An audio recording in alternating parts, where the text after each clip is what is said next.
Chapter 1. Introduction. Why Philosophy Has Shaped Our World.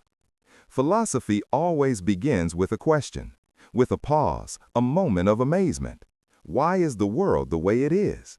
Is there an order behind all that we are experiencing? What is good? What is just? What is true? Imagine for a moment that there had never been anyone in the history of mankind who had asked these questions. No Socrates, no Plato, no Kant, no Nietzsche. We might still live in a world today in which myths, traditions, and unreflected beliefs explain everything. But philosophy has taught us to doubt, to ask, to argue, and to think. And it is precisely in this way that it has shaped our world like hardly any other intellectual force. The word philosophy comes from the Greek and means love of wisdom. This expression alone shows that it is not about ready-made answers, but about an attitude, a longing, a search. Philosophy is never finished. It is not a possession that one acquires once. It is a path. Those who philosophize love questioning, thinking, the struggle for clarity. It is the art of living with uncertainty and still finding orientation. But why should we still care about that today? Aren't we living in a time when science and technology explain the world? Do we still need philosophy at all? The answer is more than ever. Because while science can tell us how something works, philosophy answers the questions of why we should do something. It deals with meaning, with what lies beyond mere facts. What does justice mean in a globalized world? What responsibility do we have towards nature? What can we expect from artificial intelligence, and what should we fear from it? No machine, no formula can answer these questions for us. This is where philosophy begins, where it becomes indispensable. When we look at the history of philosophy, we travel through thousands of years of human thought. It's not a dry list of names and dates, but a grand narrative of people who had the courage to ask questions bigger than themselves. Some sought the answers in reason, others in experience, others in faith or language, and almost all of them contradicted each other.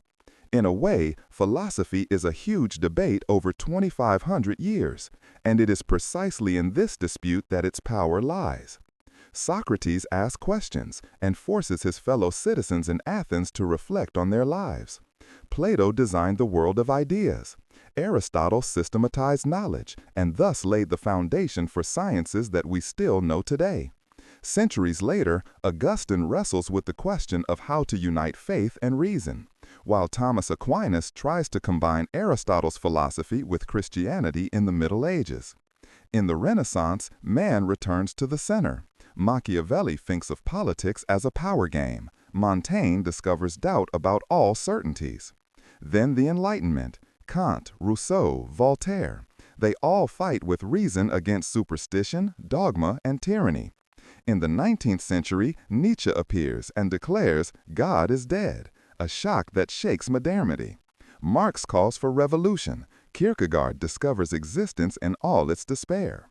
And in the 20th century, the horizons continue to expand. Existentialism, philosophy of language, postmodernism, critical theory. Finally, today we are discussing artificial intelligence, climate ethics, global justice, and human responsibility for the future. You could say that philosophy is like a mirror of humanity. It shows us how we have understood ourselves as beings who are looking for truth, for meaning, for orientation.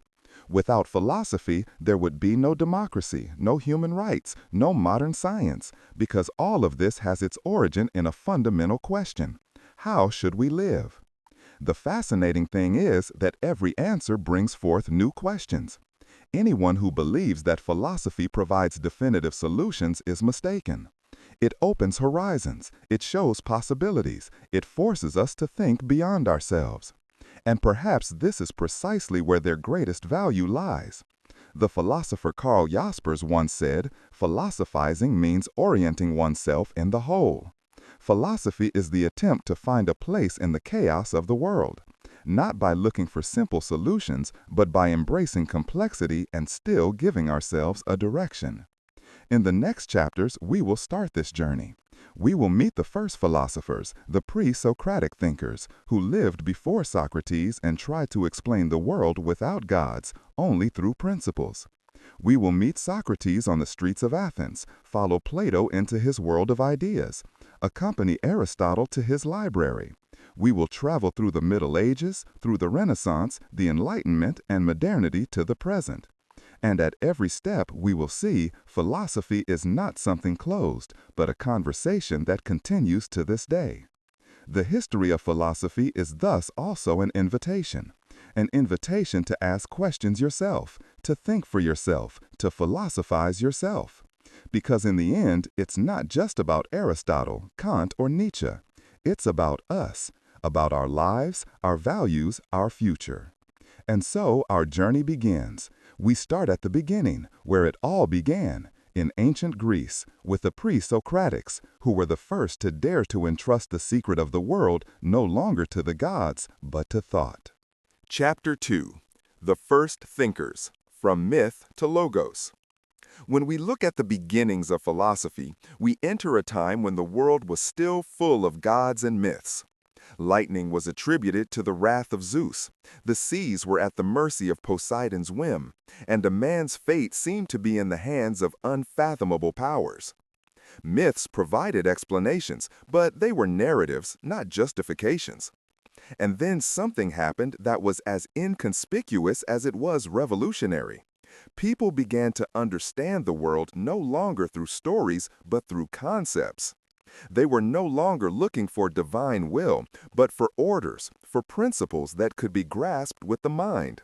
This movement from myth to logos, from narration to thought, marks the beginning of philosophy. One of the most fascinating figures of this early period is Thales of Miletus, who lived around 600 BC. It is said that he was not only a philosopher, but also a businessman, astronomer, and engineer. He famously said that everything is made of water. Today, this sounds almost naive, but at the time it was a tremendous thought. The world suddenly had a uniform principle. Not Zeus, not Hera, not Poseidon, but something that could be seen, felt, and comprehended: water. With this step, Thales opened the door to philosophy. He no longer asked who wants it to rain, but what is the origin of everything? After Thales came other thinkers from Miletus, Anaximander, for example, who assumed the apeiron, the infinite or unlimited, as the origin of things.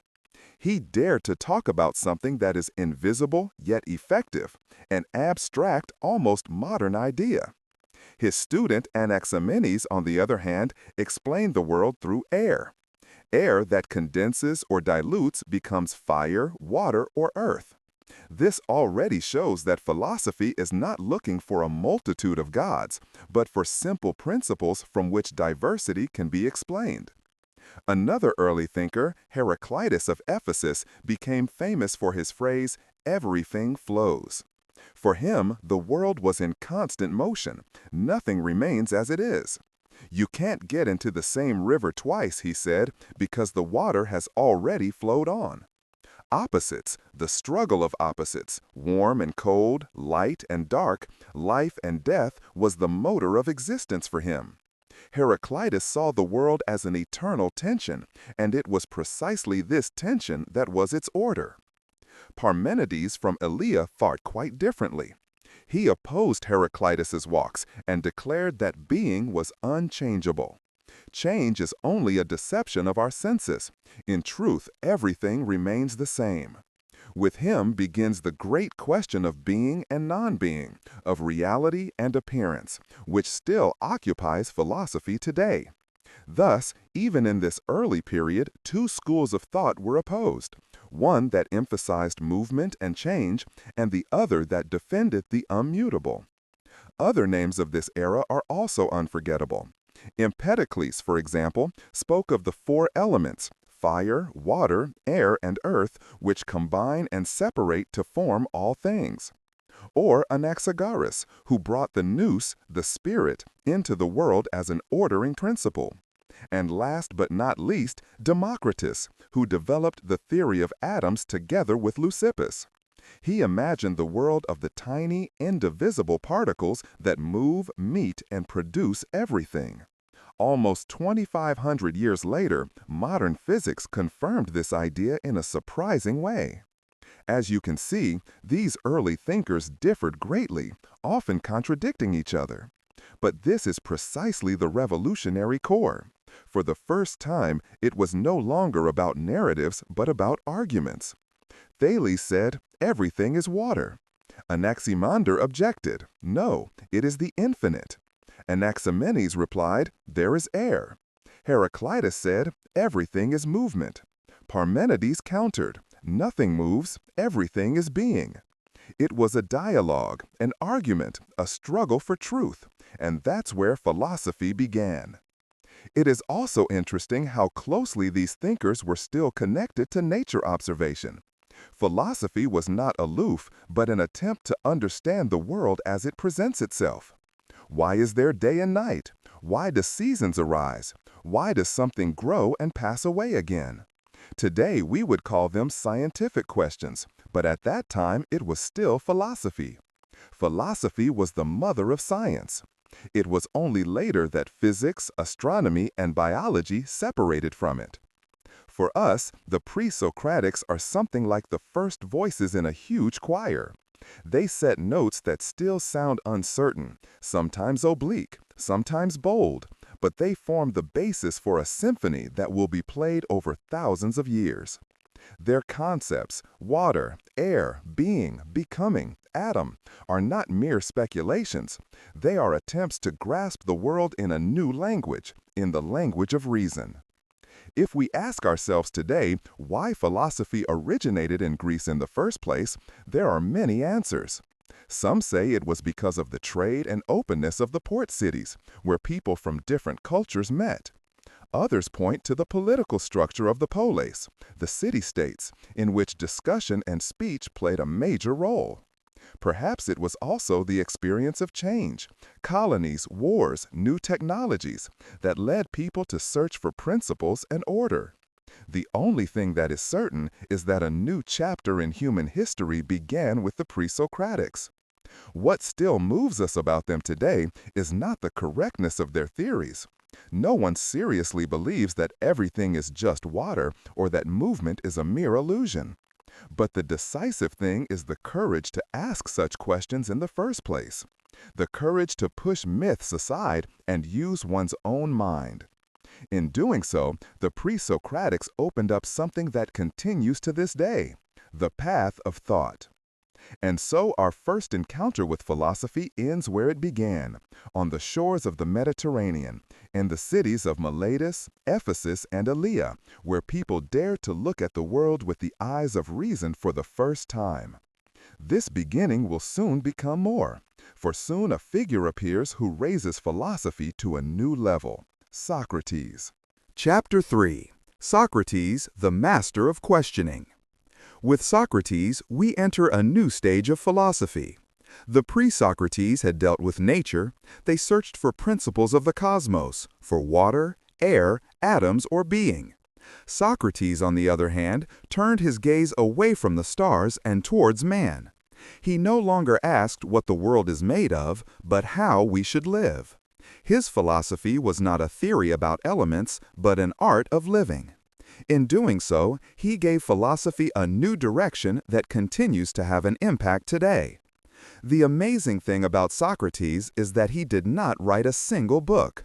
Everything we know about him comes from the writings of others, especially from his pupil Plato, but also from Xenophon and Aristophanes, who mocked him in his comedies.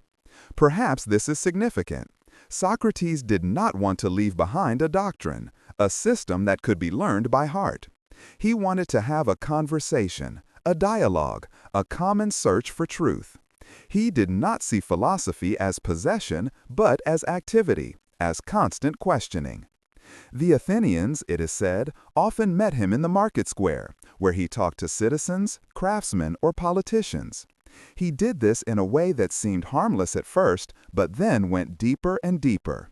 He asked simple questions like, what is bravery? What is justice? What is the good? His counterpart often answered confidently, But Socrates continued to ask, probed, uncovered contradictions. In the end, there was often confusion. Many Athenians who thought they were wise walked away ashamed, realizing that they didn't really know anything. Socrates became famous for his confession, "I know that I know nothing." By this, he did not mean that knowledge is impossible, but that wisdom consists in recognizing one's own limitations. Only those who admit that they know nothing for sure are open to the search for truth. Arrogance, self-confidence, the feeling that you already have all the answers, all this blocks knowledge. Socrates wanted to teach us humility, the insight that true knowledge begins with questions. Some found his method exhausting or even annoying. No wonder that Aristophanes portrayed him in his comedy, The Clouds, as an annoying chatterbox who seduces young people and destroys old values. Socrates was uncomfortable because he did not give ready-made answers, but questioned the certainties of others. And yet he was a teacher precisely because of this. He compared himself to a midwife. Just as a midwife does not give birth to a child, but helps another to be born, he helps his interlocutors to give birth to their own thoughts. For Socrates, philosophy meant not only thinking, but also acting.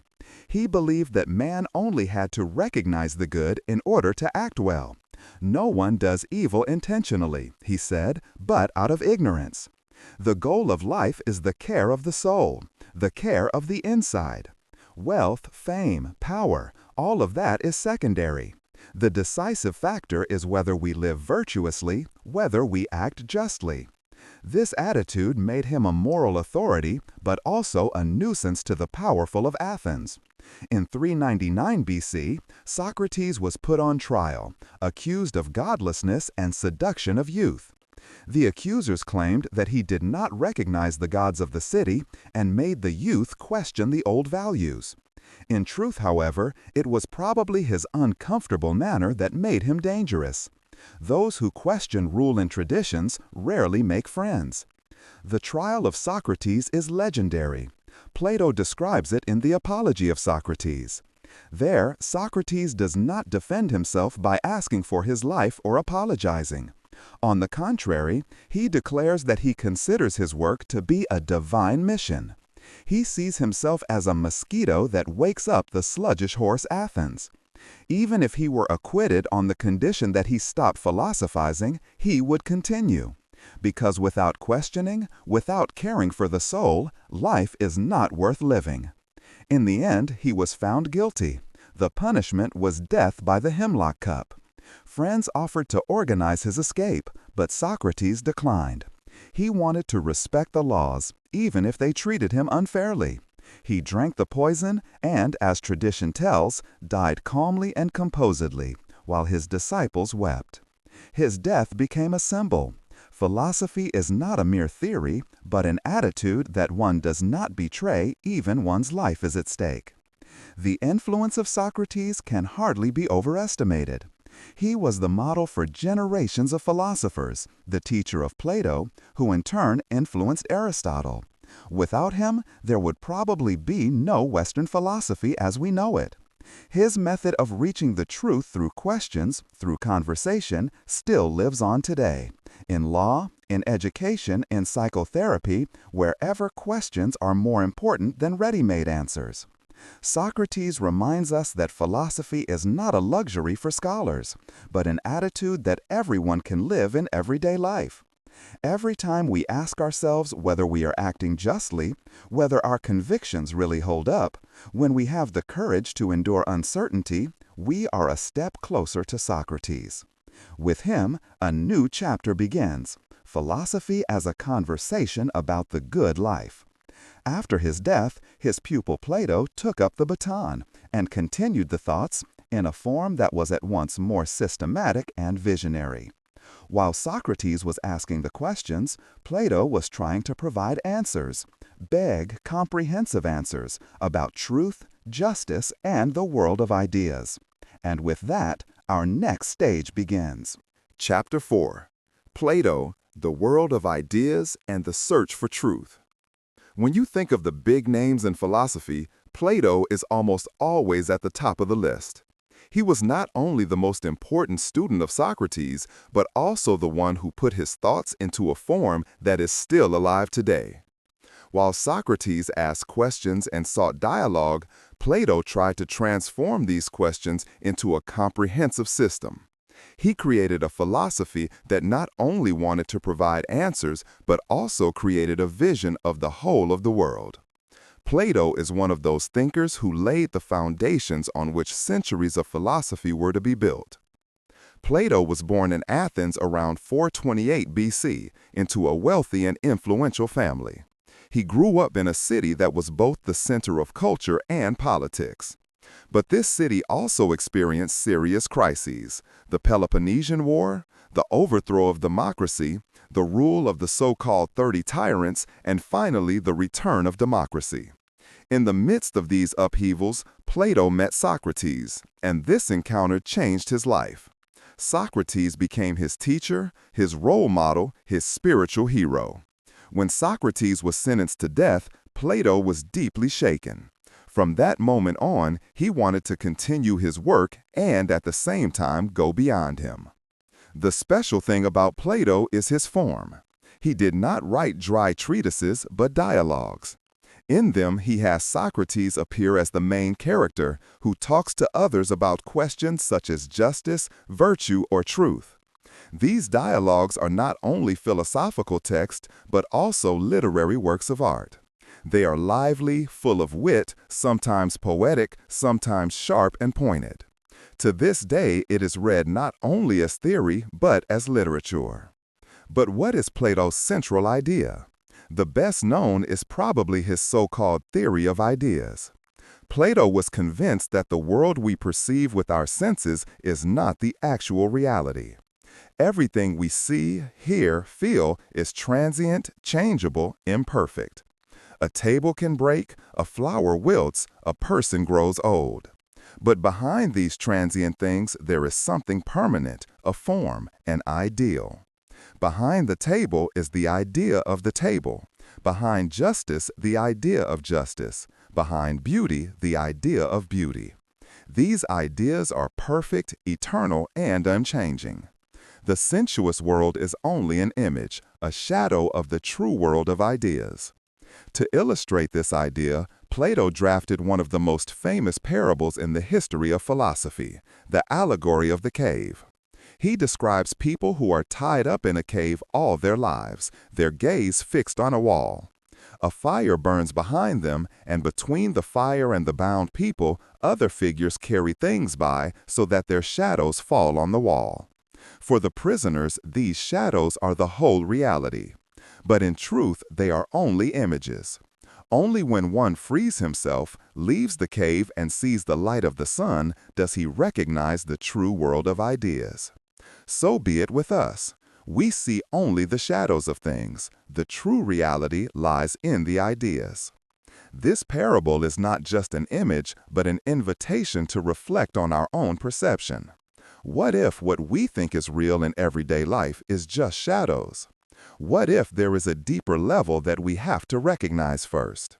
Plato wanted to show us that philosophy is a way out of darkness, a movement toward the light of truth.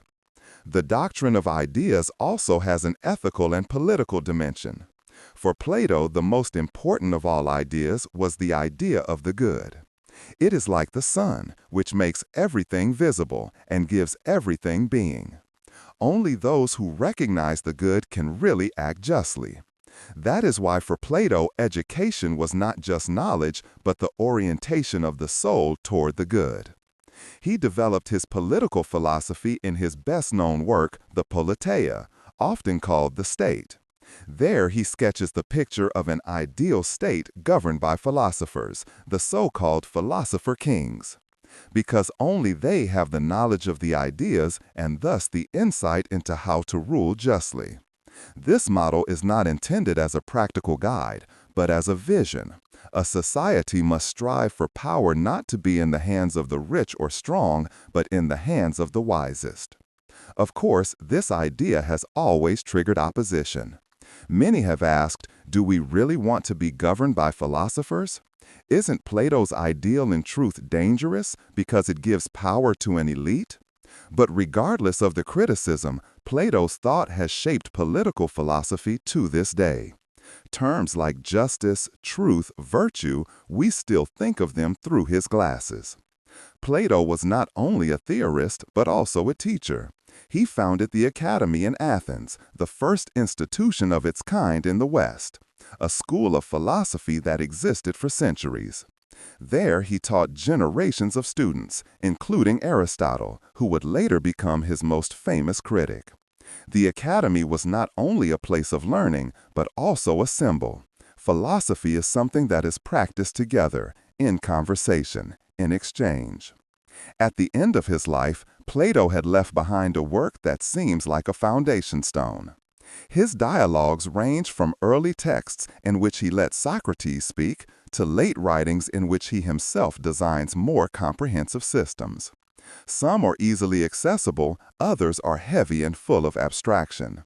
But they all carry the same spirit: the longing for truth, the conviction that there is an order behind the visible world, and the hope that man can become better through knowledge. Plato changed philosophy forever. He led us from the world of direct sensory experience into a dimension that is about ideas, values, and truth. His vision may sometimes seem unattainable, but therein lies its power. It reminds us that philosophy is not only an analysis of the everyday, but a dream, a striving for something higher. After Plato, his pupil Aristotle enters the scene. He shares many of his teacher's thoughts, but also strongly contradicts him. While Plato saw true reality in ideas, Aristotle turned to things themselves: logic, nature, the concrete world. With him, a new phase begins: philosophy as a systematic science. Chapter 5. Aristotle, Logic, Ethics, and Science. Aristotle is without a doubt one of the greatest thinkers that mankind has produced. If Plato was the dreamer, the visionary of the world of ideas, then Aristotle was the systematizer, the analyst, the observer. He was a student of Plato, spent about 20 years at the Academy in Athens, but at some point he realized that he had to go his own way. For as much as he revered his teacher, he was not prepared to remain in a world of ideas. For Aristotle, truth did not lie beyond, but in the midst of things themselves. He didn't want to get out of the world, but deeper into it. Aristotle was born in 384 BC in Stagira, a small town in northern Greece. He came to Athens at an early age and became a pupil of Plato. There he learned dialectics, rhetoric, mathematics, metaphysics, in short, everything the Academy had to offer. But while Plato was convinced that true reality lies only in ideas, Aristotle saw it differently. For him, the concrete, the individual, the sensually perceptible was the starting point of all knowledge. For him, ideas were not separate from things, but realized in themselves. This different view made him a thinker who systematically organized, collected, observed. Aristotle did not want to leave anything to chance. He wrote about logic, ethics, politics, metaphysics, rhetoric, poetry, biology, physics, in short, almost everything there was to know. He is therefore rightly considered a polymath. No other philosopher has left behind a body of work that is so comprehensive and touches on so many disciplines. One of his greatest achievements was the development of logic. Aristotle was the first to write down rules of thought in a clear form. He formulated the principle of contradiction. A thing cannot be and not be at the same time. He designed the syllogism, i.e., the method of drawing a conclusion from two premises. All people are mortal, Socrates is a human being, so Socrates is mortal. This simple scheme, which seems self-evident to us today, was a milestone. For over 2 millennia, Aristotle's logic was considered the basis of scientific thought. But Aristotle was not only a logician, but also a natural scientist. He observed plants and animals, collected data, and described over 500 different animal species. He is considered one of the first biologists. Many of his descriptions may be inaccurate or wrong from today's perspective, but the method of systematically collecting, classifying, and comparing was new. He saw in nature an order, a purpose. Everything has a cause and strives for a form of completion. Just as the acorn becomes a tree, so everything unfolds according to its own inner destiny. This thinking about causes led Aristotle to his famous doctrine of the four causes. Everything, he thought, could be explained in four ways: by its material cause, what it is made of; by its form cause, how it is constituted; by its effective cause, who or what it produces; and by its purpose cause, what it is for. Let us take a statue. Its material is marble. Its form is the form that the artist gives it. Its cause of action is the sculptor himself, and its purpose is to appear beautiful or to represent a god. This way of understanding the world combined nature, technology, and meaning in a unified model. Aristotle also developed ideas in ethics that continue to have an impact today. For him, the goal of life was eudaimonia, which is often translated as happiness. But Aristotle did not mean just joy or enjoyment, but a fulfilled life that corresponds to human nature. A person is happy when he realizes his abilities and lives in harmony with his reason. For Aristotle, virtue is an attitude that leads us to find the right measure. Not too much and not too little, but the golden mean. Courage, for example, lies between cowardice and foolhardiness. Generosity between stinginess and waste. Happiness, therefore, arises when we find the center in our actions and let ourselves be guided by reason. Politics was also a central theme for Aristotle. He wrote the work Politique, in which he examined the different forms of government. He analyzed monarchy, aristocracy, democracy, oligarchy, and showed their advantages and disadvantages. For him, man was a zoon politikon, a political creature. We do not live alone, but in communities, and the polis, the state, is the framework in which we can fulfill our destiny. But here, too, he sought the right balance. A just form of government is one in which the common good is at the center, not just the interests of one group. One of his greatest achievements was the development of logic. Aristotle was the first to write down rules of thought in a clear form. He formulated the principle of contradiction. A thing cannot be and not be at the same time. He designed the syllogism, i.e., the method of drawing a conclusion from two premises. All people are mortal. Socrates is a human being, so Socrates is mortal. This simple scheme, which seems self-evident to us today, was a milestone. For over 2 millennia, Aristotle's logic was considered the basis of scientific thought.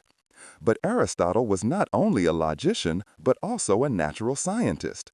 He observed plants and animals, collected data, and described over 500 different animal species. He is considered one of the first biologists. Many of his descriptions may be inaccurate or wrong from today's perspective, but the method of systematically collecting, classifying, and comparing was new. He saw in nature an order, a purpose. Everything has a cause and strives for a form of completion. Just as the acorn becomes a tree, so everything unfolds according to its own inner destiny.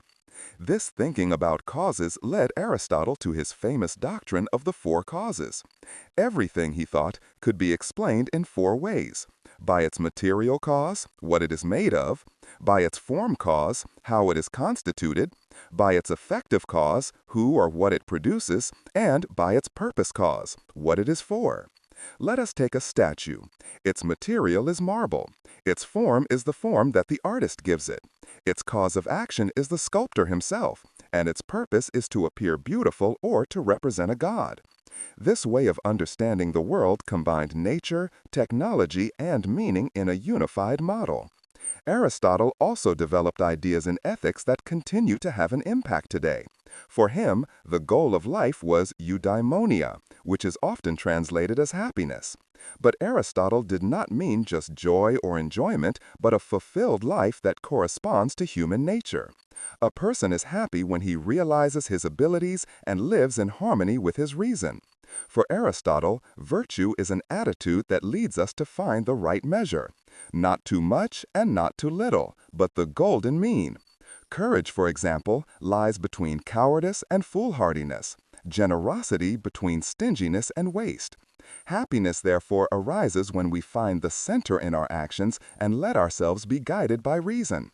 Politics was also a central theme for Aristotle. He wrote the work Politique, in which he examined the different forms of government. He analyzed monarchy, aristocracy, democracy, oligarchy, and showed their advantages and disadvantages. For him, man was a zoon politikon, a political creature. We do not live alone, but in communities, and the polis, the state, is the framework in which we can fulfill our destiny. But here, too, he sought the right balance. A just form of government is one in which the common good is at the center, not just the interests of one group. Aristotle was a thinker who focused on reality. He trusted the senses and experience without falling into mere observation. He was always looking for the general, for structures, for order. You could say that when Plato aspired to the heaven of ideas, Aristotle looked at the earth, but with a look that looked beyond the surface. His influence can hardly be overestimated. Over the centuries, Aristotle's work has been taken up again and again in antiquity, the Middle Ages, and the Renaissance. For Thomas Aquinas in the Middle Ages, he was the master of those who know. His logic determined thinking well into modern times, and his ethics and politics are still the subject of discussion today. But Aristotle was not just a thinker and ivory tower. He was also a teacher. His time as educator of Alexander the Great, who later conquered a world empire, is famous. One can only speculate how much Aristotle's thinking influenced Alexander. But one thing is certain: he was not only a philosopher of theory, but also one who was in the middle of life. Aristotle's philosophy is an attempt to understand the world in all its fullness, from the smallest animal to the highest principle, from individual happiness to the order of the state, from logic to metaphysics. He searched everywhere for clarity and coherence. Therein lies its greatness, but also its enduring fascination. Aristotle closes the circle of the three great figures of classical Greek philosophy: Socrates, Plato, and Aristotle. But philosophy did not stop after them. On the contrary, their students and successors developed new schools that focused more on everyday life. Stoics, Epicureans, Skeptics, they all asked not only about being, but also about the good life in an often uncertain world. Chapter 6: Schools of Antiquity: Stoa, Epicurus, and Skepticism. After the great figures of Socrates, Plato, and Aristotle, philosophy opens up into a new breath. The classical systems were founded, but life in the Greek world went on, and with it the questions of the good life, happiness, freedom, and serenity. The political situation changed. The Greek city-states lost importance. Alexander the Great created a huge empire that stretched from Greece to India. With this upheaval, the questions of philosophy also changed. Whereas previously people had asked about the order of the cosmos or about the foundations of knowledge and being, now the question was, how do I find a good life in an uncertain, confusing world? This new situation gave rise to various schools of philosophy that competed with each other, but also influenced each other. Three of them stand out in particular: the Stoicism, Epicureanism, and Skepticism. Each of these currents offered a way of life, a recipe for happiness and serenity in a world marked by political uncertainty, wars, and social tensions. The Stoa began with Zeno of Citium in the early 3rd century BC.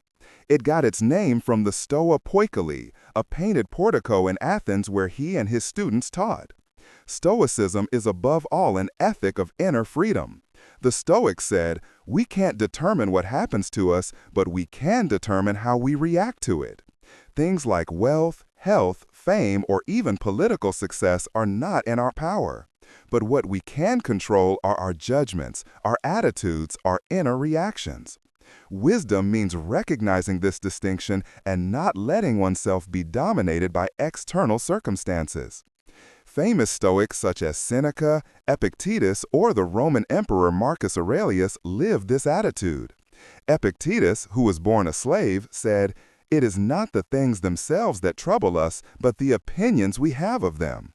And Marcus Aurelius wrote in his Self-Reflections about the serenity with which one should face the challenges of life. Stoicism was and is a philosophy of resilience that is still enjoying great popularity today. Epicurus' philosophy sounded quite different. He founded his school in the garden. That was the name of the place where he lived with his students. Epicurus said, "The goal of life is pleasure." But by that, he did not mean unrestrained pleasure, but the absence of pain and restlessness. For him, lust meant serenity, peace of mind, what the Greeks called ataraxia. Epicurus advised us to live moderately, to cultivate friendships, to have simple needs, and not to be afraid of the gods or death. "Death is none of our business," he wrote, "for as long as we are, it is not, and when it is, we are no more." Epicurean philosophy was therefore not an invitation to gluttony, as some critics thought, but a doctrine of liberation from fears. It was particularly important for Epicurus to overcome the fear of the afterlife. He adopted Democritus's theory of the atom and explained that the soul, like the body, consists of atoms and decays at death. So there is no further life, no punishment after death. For many of his contemporaries, this was a radical thought, but at the same time a liberation. Those who are not afraid of gods or the underworld can live in peace and joy. In addition to the Stoics and Epicureans, the Skeptics appeared on the scene. For them, the basic attitude was doubt. Pyrrhon of Elis is considered its founder. He and his followers said, "In the end, we cannot know how things really are. Every assertion can be questioned. For every argument, there is a counter-argument. So instead of clinging to supposed truths, we should learn to hold back." The Greek word for this was apoche, the judgment contained. Those who free themselves from the compulsion to know everything find serenity. The skepticism also had a practical goal, calm. When I stop arguing about things I can never prove conclusively, I find peace. Some saw a danger in this attitude because it could lead to indifference. But for the skeptics, it was an art of living, a way not to go crazy in a chaotic world. These three schools, Stoa, Epicurus, and Skepticism, had a lasting influence on the thinking of antiquity. They were not just theories, but ways of life. One could live as a Stoic, as an Epicurean, or as a skeptic. They were communities, schools, in which people not only learned, but also practiced, philosophized, lived. Philosophy was not just an intellectual game, but a guide to everyday life. These teachings were also very well received in Rome. Seneca, Epictetus, Marcus Aurelius, their writings are still legible today and full of wisdom. They show that philosophy can also be comfort, a support in difficult times. Especially in a world characterized by uncertainty, people were looking for inner strength, for an attitude that made them independent of external chaos. When we look back at these schools, we realize how relevant they still are. Today, Stoicism inspires managers, athletes, and people in stressful situations because it teaches serenity. Epicurus' thoughts on friendship, simple living, and liberation from fears sound like modern mindfulness philosophy. And skepticism reminds us that we should not believe everything, that doubt is sometimes wiser than blind faith. The philosophy of antiquity thus became a treasure trove of wisdom that did not arise in the ivory tower, but in the struggle with the challenges of the time. People were looking for answers to the question, how can I live a good life even when the world is uncertain? And philosophy gave them tools to shape this life. But in addition to these practical schools, a connection between philosophy and religion also developed in antiquity. For while Stoics, Epicureans, and Skeptics emphasized life here and now, others sought the divine, a connection between reason and faith. Christianity gained an importance, especially in the Roman Empire, and with it began a new phase in the history of philosophy in which thinkers such as Augustine tried to combine ancient philosophy with Christian doctrine. Chapter 7: Roman Philosophy and Early Christianity. With the rise of Rome, the stage of philosophy also shifted. Although Athens remained a spiritual center, political power had long been held by the Roman Empire, which gradually ruled the entire Mediterranean region. The Romans were pragmatic people. They built roads, aqueducts, cities. They organized administration and law. For her, philosophy was less an abstract thought game, but above all, a life coaching, a school of attitude. And so they adopted the Greek teachings, but reshaped them according to their own spirit. The Romans were not original creators of great new systems, as Socrates, Plato, or Aristotle had been. Rather, they were mediators, translators, users. But this is precisely where their value lies. They made philosophy true to life, practice-oriented, sometimes almost like a manual for everyday life. Names such as Cicero, Seneca, or Marcus Aurelius still stand for this connection between thought and life. Cicero, for example, the great orator and statesman, was not a philosopher in the strict sense, but a humanist, a mediator. He translated Greek philosophy into Latin and coined terms that still have an impact in our languages today. For him, philosophy was not only an occupation for scholars, but an orientation for statesmen and citizens. His writings combine ethics, politics, and rhetoric in a way that embodied the Roman ideal, a life in the service of the community, guided by moderation and reason. Another Roman, the Stoic Seneca, lived in the 1st century AD and was an advisor to Emperor Nero. His life was full of contradictions, rich and powerful, but also a philosopher who wrote about the virtue of serenity. In his letters to Lucilius, he develops a philosophy of self-control and inner freedom. He emphasizes that we cannot control the outside, that illness, misfortune, or death can hit us when they want, but we have power over our inner attitude. It is not because it is difficult that we do not dare, but because we do not dare, it is difficult, he wrote. His text still seems surprisingly modern today, almost like self-help literature for a stressed society. And then there is Marcus Aurelius, one of the few philosophers on an imperial throne. In the 2nd century AD, he ruled a huge empire that was threatened by wars on its borders. In his self-reflections, which he probably wrote at night in the camp, he speaks to himself in order to keep his composure. He admonishes himself to remain calm, to fulfill the duties of life, and not to despair of things he cannot change. You have power over your mind, not over external events. Recognize this and you will find strength. These words have endured for thousands of years because they are so simple and yet so profound. Roman philosophy was therefore primarily practical. She asked, how can I survive in this world? How can I stay calm when fate strikes? How can I fulfill my role as a citizen, as a human being, as a ruler? The Roman spirit is evident in this attitude, sober, pragmatic, focused on life. But while the Roman philosophers passed on the Greek teachings in a practical form, something new grew up in the shadow of the empire: Christianity.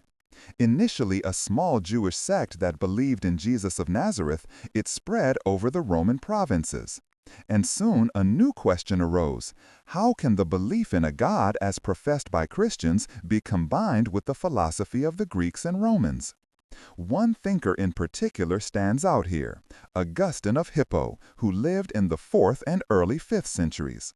Augustine was a man between worlds. At a young age, he sought meaning in pleasure, career, and various philosophical schools. He was a follower of the Manichaeans, then he became interested in skepticism until he finally found a home in Christianity. But he remained a philosopher in thought even if he became a bishop. In his Confessions, he tells his life story, one of the first autobiographical works in world literature.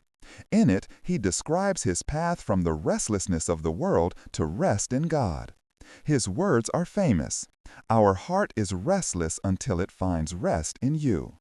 For Augustine, philosophy was not an end in itself, but a search that leads to the knowledge of God. At the same time, he developed a Christian philosophy that remained formative into the Middle Ages. In De Civitate Dei, on the City of God, he describes the history of mankind as a struggle between two kingdoms, the kingdom of God and the kingdom of the world. The earthly city is transient, full of injustice and greed for power, while the heavenly city, the Civitas Dei, is the true goal of man. This idea shaped Christian thinking for centuries, the earthly as provisional, the divine as final. Augustine combined the Platonic idea of a higher reality with the Christian belief in God. For him, God was the highest truth, the highest good, the goal of all striving. He adopted the Platonic idea of ideas and saw in them thoughts of God realized in creation. In this way, he succeeded in combining the philosophy of antiquity with the new religion. Early Christianity and Roman philosophy were therefore not simply in opposition, but entered into a dialogue. The Stoics had taught serenity and virtue, the Christians spoke of humility and charity. Philosophy asked about the meaning of life. Christianity offered answers that were rooted in faith. Together, they formed an intellectual culture that was to define Europe for centuries. With Augustine, classical antiquity ends and the Middle Ages begin. Philosophy is now more closely linked to theology, and the questions of God, creation, and faith come to the fore. But even in this new epoch, philosophy remains alive. It seeks ways to unite faith and reason, to combine tradition and thinking. And with that, the next chapter of our journey opens. Chapter 8: The Philosophy of the Middle Ages. With the end of antiquity and the collapse of the Western Roman Empire, a new epoch began in Europe, which we now call the Middle Ages. This period is often hastily referred to as dark, as an era in which thought and science supposedly froze. But this impression is deceptive. The Middle Ages were rich in intellectual movement, and philosophy played a central role in it. Although it was now closely related to theology, i.e., the doctrine of God, it was precisely in this connection that a new depth unfolded. The philosophers of the Middle Ages tried to unite faith with reason, to reconcile the truth of revelation with the truth of logic. At the beginning of this epoch, there is Augustine, about whom we have already spoken. It was, as it were, the bridge between antiquity and the Middle Ages. His thoughts about the city of God, about the restless heart of man, which only finds rest in God, shaped centuries. But after him came others who relied not only on Plato, but also on Aristotle. Especially in the High Middle Ages, when the writings of Aristotle became known again through Arabic translations, philosophy gained new momentum. A decisive mediator of this period was Boethius, a Roman scholar of the early 6th century. He wrote the Consolatio Philosophiae, the Consolation of Philosophy, while he was in prison awaiting his execution. In this work, he conducts an imaginary dialogue with the personification of philosophy, which teaches him about fate, happiness, and divine providence.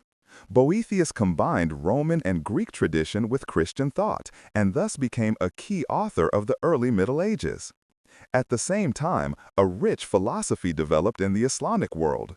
Scholars such as Avicenna, Ibn Sina, and Averroes, Ibn Rushd, dealt intensively with Aristotle and reinterpreted him. Avicenna developed a system in which he distinguished between necessary and possible being, an idea that also influenced Christian thought. Averroes, on the other hand, commented on almost all of Aristotle's works and made him accessible again in the West for the first time. Jewish philosophers such as Maimonides also played an important role. They all showed that philosophy is not limited to one culture, but has always been an exchange between worlds. In Christian Europe, philosophy reached its peak in so-called scholasticism. This term comes from the Latin schola, meaning school, because philosophy was mainly practiced at the newly emerging universities. This is where a special form of thinking emerged, strictly logical, dialectical, often structured in question and answer structures. A thesis was put forward, objections were formulated, counter-arguments were discussed, and attempts were made to find a solution in the end. This method shaped centuries of academic thinking. One of the greatest names in scholasticism is Thomas Aquinas. He lived in the 13th century and is still considered one of the most important theologians and philosophers of the Middle Ages.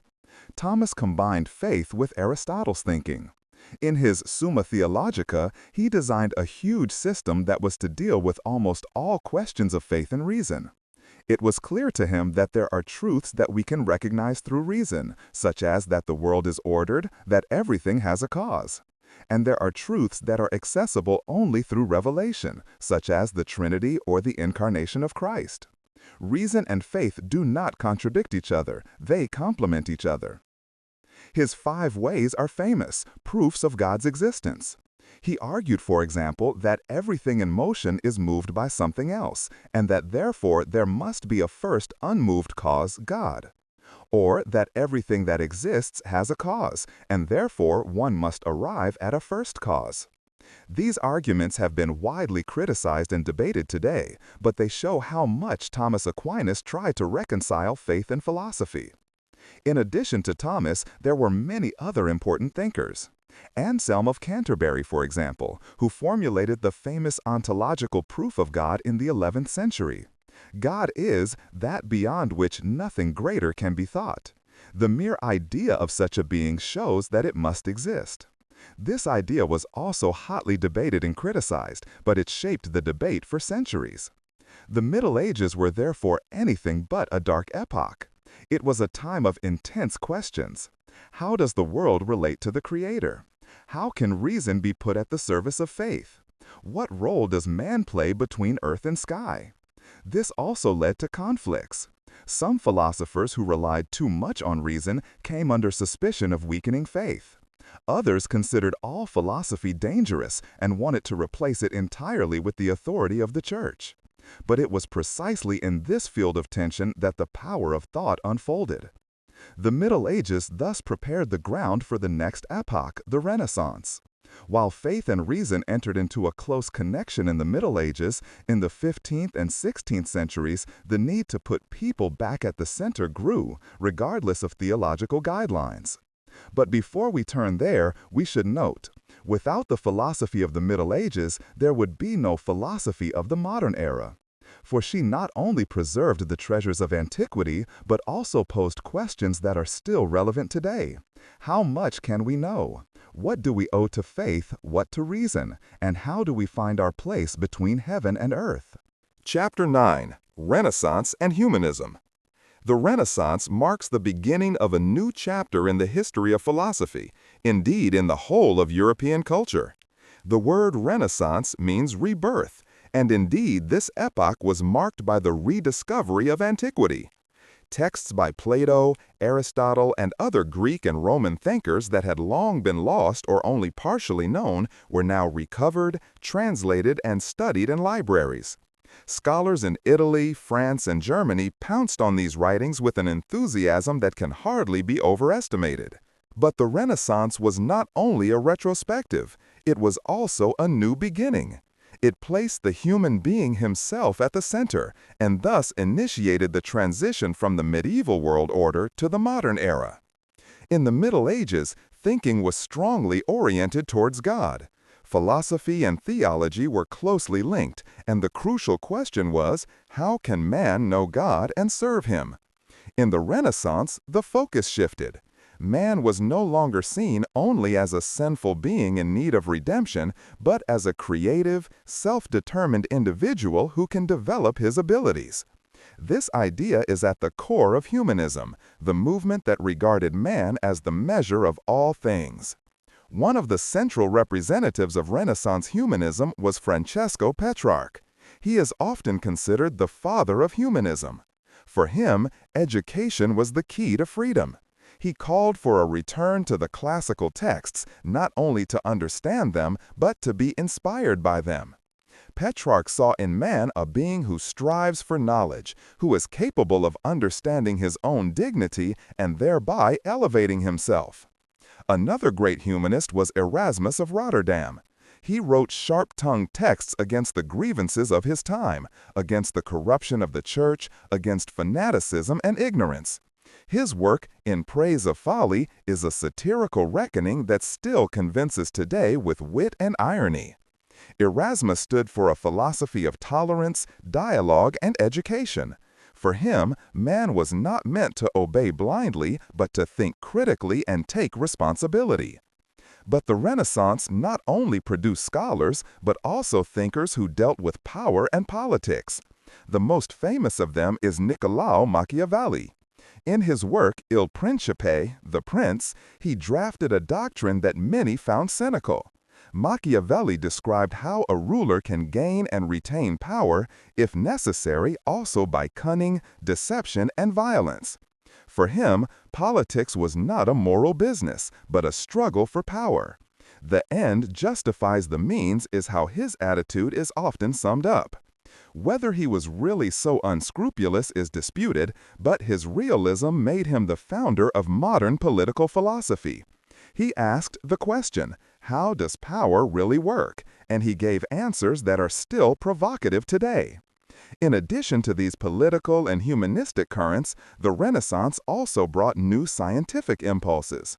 Galileo Galilei, Copernicus, and later Kepler questioned the Church's worldview by placing the sun at the center of the universe. This was not only a scientific revolution, but also a philosophical one, because it meant man must rethink his role in the cosmos. We are no longer the center around which everything revolves, but part of a much larger whole. The Renaissance was also the time of art, which was closely linked to philosophy. Artists such as Leonardo da Vinci or Michelangelo embodied the spirit of the era, the belief in the creative power of man. Leonardo was a painter, sculptor, engineer, natural scientist, a universal genius. His famous phrase, saper vedere, to know how to see, could also be the motto of Renaissance philosophy. Look at the world with your own eyes, not just through the eyes of tradition. An important idea of that time was human dignity. Giovanni Pico della Mirandola wrote his speech on the dignity of man in 1486, which is often considered a manifesto of humanism. He imagined God creating man and telling him, "You shall not be determined by any fixed form. You shall choose your own form." In doing so, Pico elevated man to a being who is free to shape his own destiny. This was a radical departure from medieval thinking, which saw man primarily as dependent on divine grace. The philosophy of the Renaissance was therefore a philosophy of freedom, self-determination, and curiosity. She wanted to understand the old texts, but not blindly repeat them. She wanted to affirm life, celebrate the beauty of the world, honor man in his creative power. At the same time, however, it was also critical, questioning authority, be it the church, the old dogmas, or the political order. When we look back on this time, we feel its double movement, return and new beginning. On the one hand, the rediscovery of antiquity, on the other hand, the birth of modernity. The humanism of the Renaissance prepared the ground for the Enlightenment, for science, for the idea of the individual as a free, self-determined being. But the Renaissance alone did not fully produce the modern era. It took another wave of thinking that redefined the foundations of knowledge and cognition itself. The 17th century marked the beginning of the age of rationalism and empiricism, an era in which philosophers such as Descartes, Hobbes, Locke, Spinoza, and Leibniz developed the tools with which modern philosophy was to work. Chapter 10. The Birth of Modernity, Rationalism and Empiricism. The 17th century marked the beginning of a new epoch of thought, which we now call the beginning of modernity. The world had changed. Voyages of discovery had broadened the horizons of Europeans. New continents and cultures had become known. Science was making tremendous progress. Galileo Galilei had remeasured the sky with his telescope. Copernicus had pushed the Earth out of the center of the universe. And Newton was soon to use his physics to formulate an order of nature that set everything in motion. In the midst of this upheaval, philosophers ask the crucial question, on what basis can we establish knowledge at all? The answer to this question led to two major currents that became formative for modern philosophy, rationalism and empiricism. Two directions that at first glance seem contradictory, but are in fact two sides of the same search. Rationalism relied on reason, empiricism on experience. Both wanted to secure the foundation of knowledge, and both have shaped thinking to this day. Let's start with rationalism. One of its most famous exponents is René Descartes, who is often referred to as the father of modern philosophy. Descartes was a skeptic. He doubted everything in order to find something unshakable. He asked himself the question, what can I know that is beyond all doubt? Everything could be deception, even the perceptions of the senses, maybe even the math, if an evil demon is constantly misleading me. But in the midst of this radical doubt, he found a point that was irrefutable: his own thinking. Cogito ergo sum. I think, therefore I am. Even if I am deceived, I still have to exist in order to be deceived. With this, he had found a foundation on which he built his philosophy. Descartes was convinced that reason is the key to truth. Mathematics and clear, unambiguous concepts were for him the models of all knowledge. He developed a philosophy in which thought took precedence over experience. The world seemed to him like a machine that could be described with mathematical precision. He sharply separated body and mind from each other. The body belongs to the world of expansion, of matter, while the spirit is immaterial and free. This distinction, which is called dualism, was to occupy philosophy and science for centuries. In addition to Descartes, there were other rationalists who thought similarly but went their own way. Baruch de Spinoza, for example, developed a system in which God and nature are one. For him, everything that exists was part of a single substance that can be called God or nature. Everything follows from the laws of this substance with logical necessity, just as in geometry a theorem follows from an axiom. For Spinoza, freedom does not mean acting independently of causes, but recognizing the necessity and reconciling with it. His philosophy was strict, almost mathematical, and yet at the same time deeply spiritual. Gottfried Wilhelm Leibniz, on the other hand, was a thinker who saw the world composed of nothing but monads, spiritual points that each in its own way reflect the entire world. For him, the world was the best of all possible worlds, because God had created it in such a way that despite all evils, it contained the greatest harmony as a whole.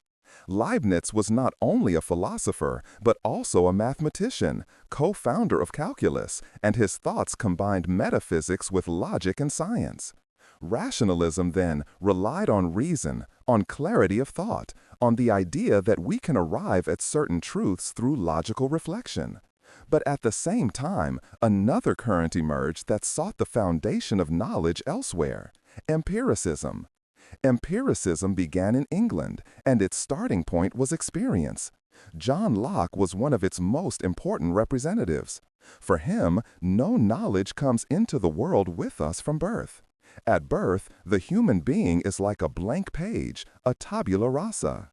Everything we know is created by sensory impressions that are imprinted in our minds. Ideas do not arise by themselves, but through the experience of the world. Locke distinguished between simple and complex ideas. Simple ideas come directly from the senses: colors, sounds, tastes. Complex ideas are connections that the mind makes of them. Knowledge is therefore a product of experience and processing. Locke was also a political philosopher. He defended the idea of the natural rights of man, life, liberty, property, and thus laid the foundations for modern democracy and constitutions. After Locke came George Berkeley, who radically took empiricism further. He explained, if all knowledge comes from perceptions, then there is no matter outside of those perceptions. His famous sentence is, esse est percipi. To be is to be perceived. Things exist only insofar as they are perceived by a spirit. And so that they don't disappear as soon as no man sees them, there is the all-encompassing Spirit of God, who always perceives everything. To many, this sounds like an extreme position, almost like idealism, but Berkeley wanted to take empiricism consistently seriously. The third great empiricist was David Hume. He was perhaps the sharpest skeptic of this direction. Hume said, if we derive all knowledge from experience, then we must not assert more than we really experience. Cause and effect, for example. We only see that one event regularly follows another, but we don't see the necessity behind it. We believe that the sun will rise tomorrow because it has always done so, but we cannot prove it. Hume showed how uncertain much of what we take for granted is. In doing so, he confronted philosophy with a deep crisis.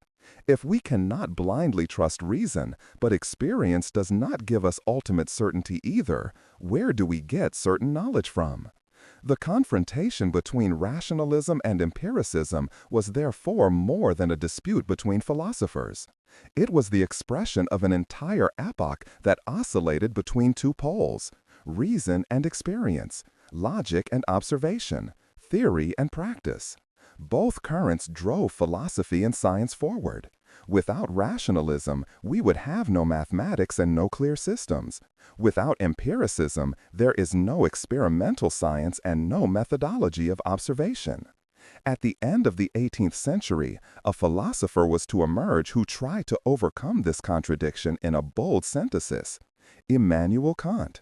He posed the question of how reason and experience interact, and with his critique of pure reason, he formulated a philosophy that once again revolutionized the course of thought. Chapter 11. The Enlightenment. Freedom, Reason, and Critique. In the 18th century, Europe experienced an intellectual movement that would later be called the Enlightenment. It was more than an epic of philosophy. It was a cultural revolution that changed politics, science, art, and society. Its central motto comes from Immanuel Kant: have the courage to use your own mind. Enlightenment meant that man should free himself from the immaturity he had imposed on himself by blindly trusting authority. Instead, he should make use of reason, examine, doubt, criticize, and judge. The roots of the Enlightenment lie in the Renaissance and Humanism, but it reached its peak in the 18th century. Printers, newspapers, and salons spread ideas faster and farther than ever before. Universities and academies became centers of exchange. Philosophy was no longer just for scholars, but became a social movement. People discussed in cafes, wrote pamphlets, gave lectures. Knowledge and education should no longer be the privilege of a few, but should be accessible to all. One of the best-known thinkers of the French Enlightenment was Voltaire. He was a brilliant writer, satirist, and fighter against intolerance and fanaticism. With sharp wit, he criticized the church, which often exercised more power than wisdom, and advocated tolerance and freedom of expression. His famous sentence, "I don't share your opinion, but I would give my life for you to be allowed to say it," sums up the spirit of the Enlightenment. It was about defending freedom of thought, also and especially against dogmas. Jean-Jacques Rousseau, on the other hand, was a thinker who revolutionized political philosophy. In his Social Contract, he formulated the idea that true freedom only exists where people make laws together, to which they voluntarily submit. Man is born free, and everywhere he lies in chains, Rousseau wrote. For him, it was the task of politics to overcome the alienation between the individual and society. His ideas influenced the French Revolution and continue to shape our understanding of democracy and popular sovereignty today. The Enlightenment was also active in England. John Locke had already laid the foundation in the 17th century by talking about natural rights, the right to life, liberty, and property. These ideas were taken up by Enlightenment thinkers in America and found their way into the Declaration of Independence of the United States in 1776. There it says, "All people are created equal." Without the philosophy of the Enlightenment, this political revolution would hardly have been conceivable. But the Enlightenment was not only political, but also epistemology. David Hume, the great Scottish empiricist, asked radical questions. He showed that many of our beliefs are not based on logical evidence, but on habits of the mind. We believe that the sun will rise tomorrow because it always has, not because we can prove it. This doubt shook the self-confidence of reason. At the same time, it was an impetus for philosophy to rethink its foundations. Finally, in Germany, the Enlightenment found its greatest representative in Immanuel Kant. In his essay, What is Enlightenment?, he formulated the famous definition. Enlightenment is the exit of man from his self-inflicted immaturity. For Kant, this meant that man should have the courage to use his own mind without the guidance of another. But Kant went even further. With his Critique of Pure Reason, he posed the big question: how is knowledge possible at all? He wanted to show how reason and experience work together and how we can gain reliable insights. But the Enlightenment was not only a movement of philosophers, but a comprehensive cultural current. It shaped literature and art, it changed the educational system, it influenced science. Encyclopedias, such as the Encyclopedia edited by Denis Diderot and Jean-Baptiste d'Alembert, collected all the knowledge of the time and made it accessible to a broad readership. Education became an instrument of liberation. Of course, the Enlightenment also met with resistance. The church and monarchies saw their power threatened. Conservative forces warned of the disintegration of order. And indeed, the Enlightenment brought tensions with it. The emphasis on reason could seem cold. The trust in progress could seem naive. Some asked, can reason really solve all problems? Rousseau, for example, criticized the Enlightenment itself by emphasizing that the progress of science does not automatically mean moral progress. Civilization can also create alienation and inequality. Despite all the tensions, the Enlightenment remains an epoch that laid the foundations of the modern world. The idea of human rights, the importance of freedom of expression, the demand for tolerance, the hope for education and progress, all this goes back to this time. It was the moment when philosophy stepped out of the scholarly rooms and became the movement of an entire society.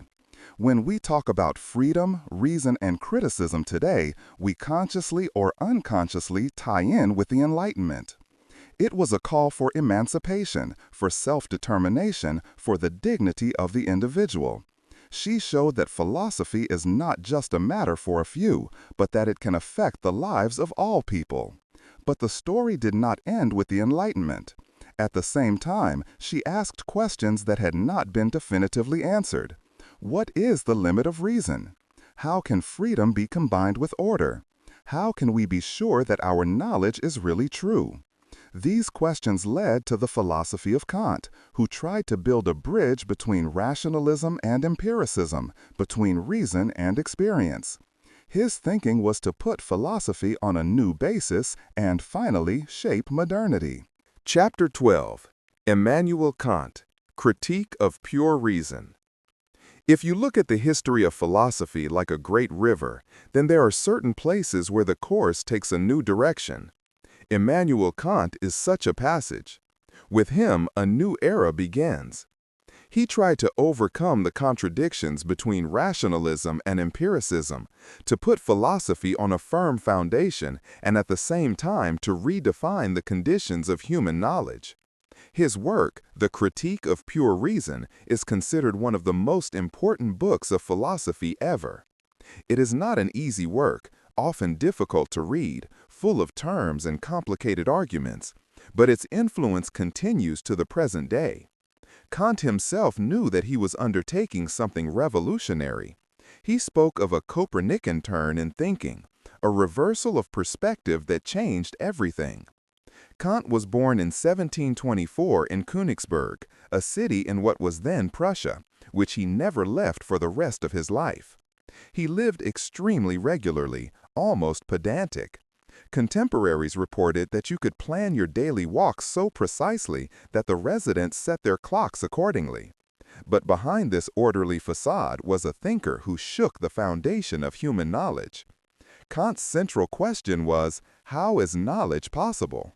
Rationalists such as Descartes, Leibniz, or Spinoza had made reason the measure of all truth. Empiricists such as Locke, Berkeley, and Hume, on the other hand, emphasized experience. Kant wanted to unite both perspectives.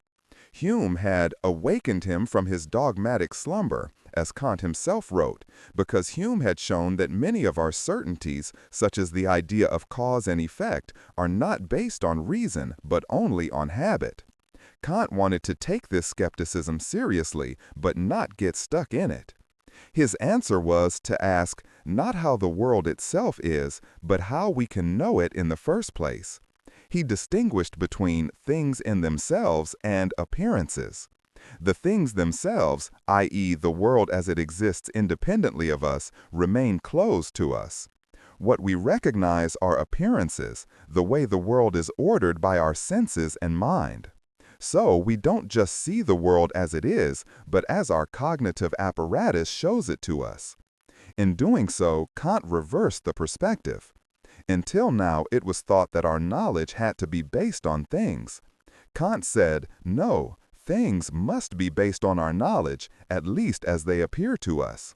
Space and time are not properties of the world as such, but forms of our perception. Everything we experience in space and time, because our mind arranges the sensory impressions in this way. Likewise, there are categories of the mind, such as cause, substance, unity, that we do not learn from experience, but that we put into every experience. This is what makes experience possible in the first place. This was the Copernican turn. It is not our thinking that adapts to the world, but the world appears to us that way because our thinking structures it. We therefore do not know things as they are in themselves, but only the world as it appears to us in the forms of our intuition and the categories of the understanding. This distinction led Kant to a new definition of knowledge. He distinguished between a priori, knowledge that applies before all experience, like mathematics, and a posteriori, knowledge that only arises from experience.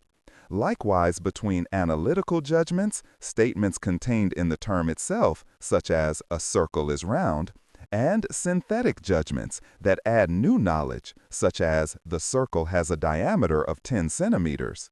The decisive question was, are there synthetic judgments a priori?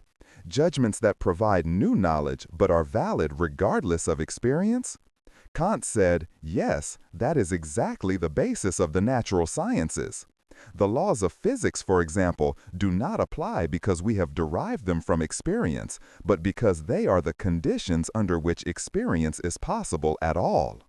In addition to the Critique of Pure Reason, Kant wrote other major works, the Critique of Practical Reason and the Critique of Judgment. In Practical Reason, he developed his moral philosophy, which is still famous today. Its core is the categorical imperative. It reads, act only according to that maxim by which you can at the same time want it to become a general law.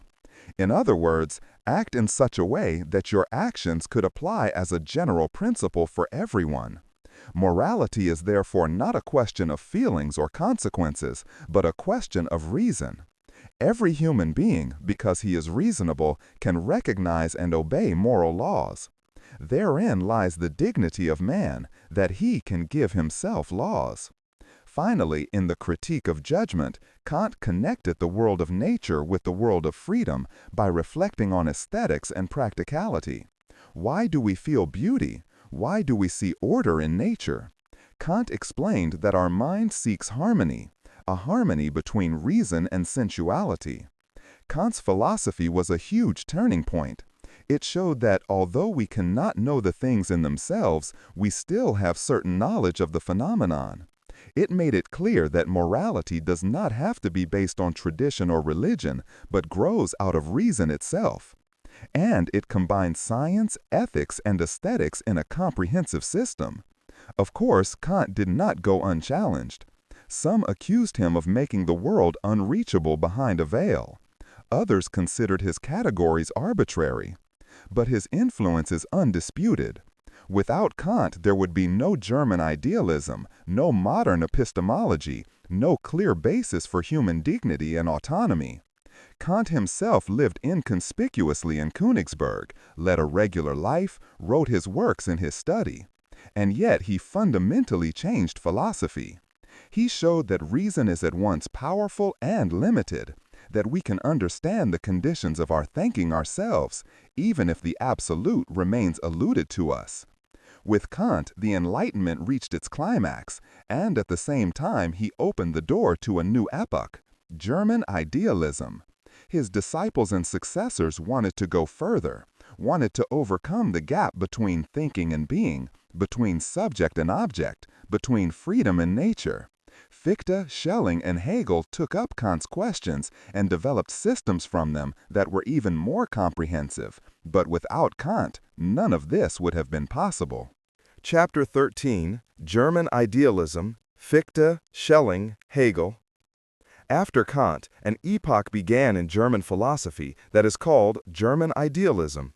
It lasted only a few decades, from the late 18th to the mid-19th century, but it produced some of the boldest and most comprehensive and, at the same time, most difficult systems known to the history of philosophy. Fichte, Schelling, and Hegel wanted to continue Kant's work, answer his questions, and overcome his limitations. What Kant still left open, the gulf between appearance and thing in itself, between freedom and nature, between subject and object, they wanted to close. Their goal was nothing less than a philosophy that comprehends the whole of reality in a single system. Johann Gottlieb Fichte was Kant's first great successor.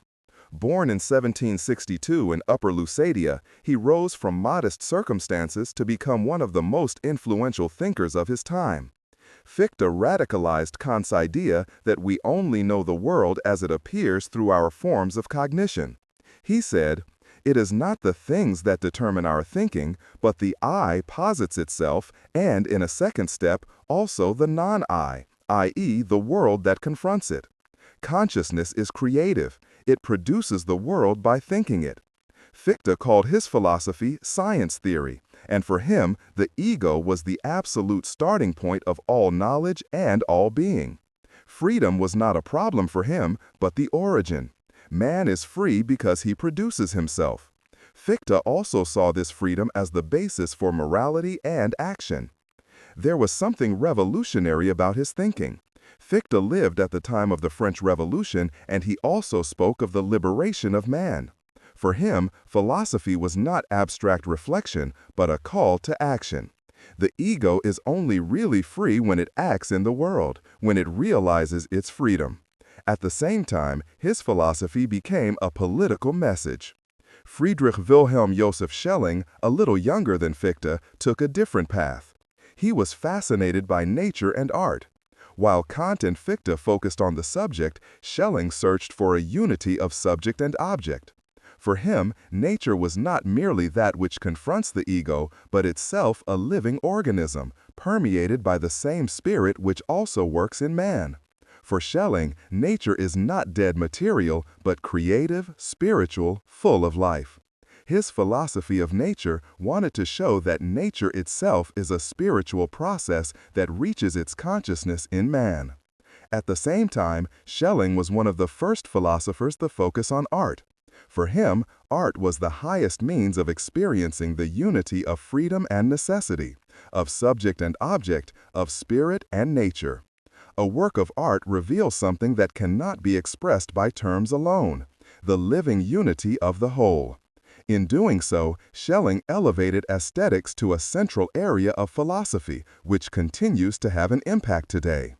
The third and perhaps most important representative of German idealism is Georg Wilhelm Friedrich Hegel.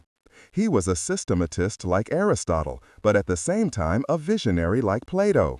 Hegel wanted nothing less than to represent the whole of reality in a logical system. His starting point was dialectics, the idea that development happens through contradictions.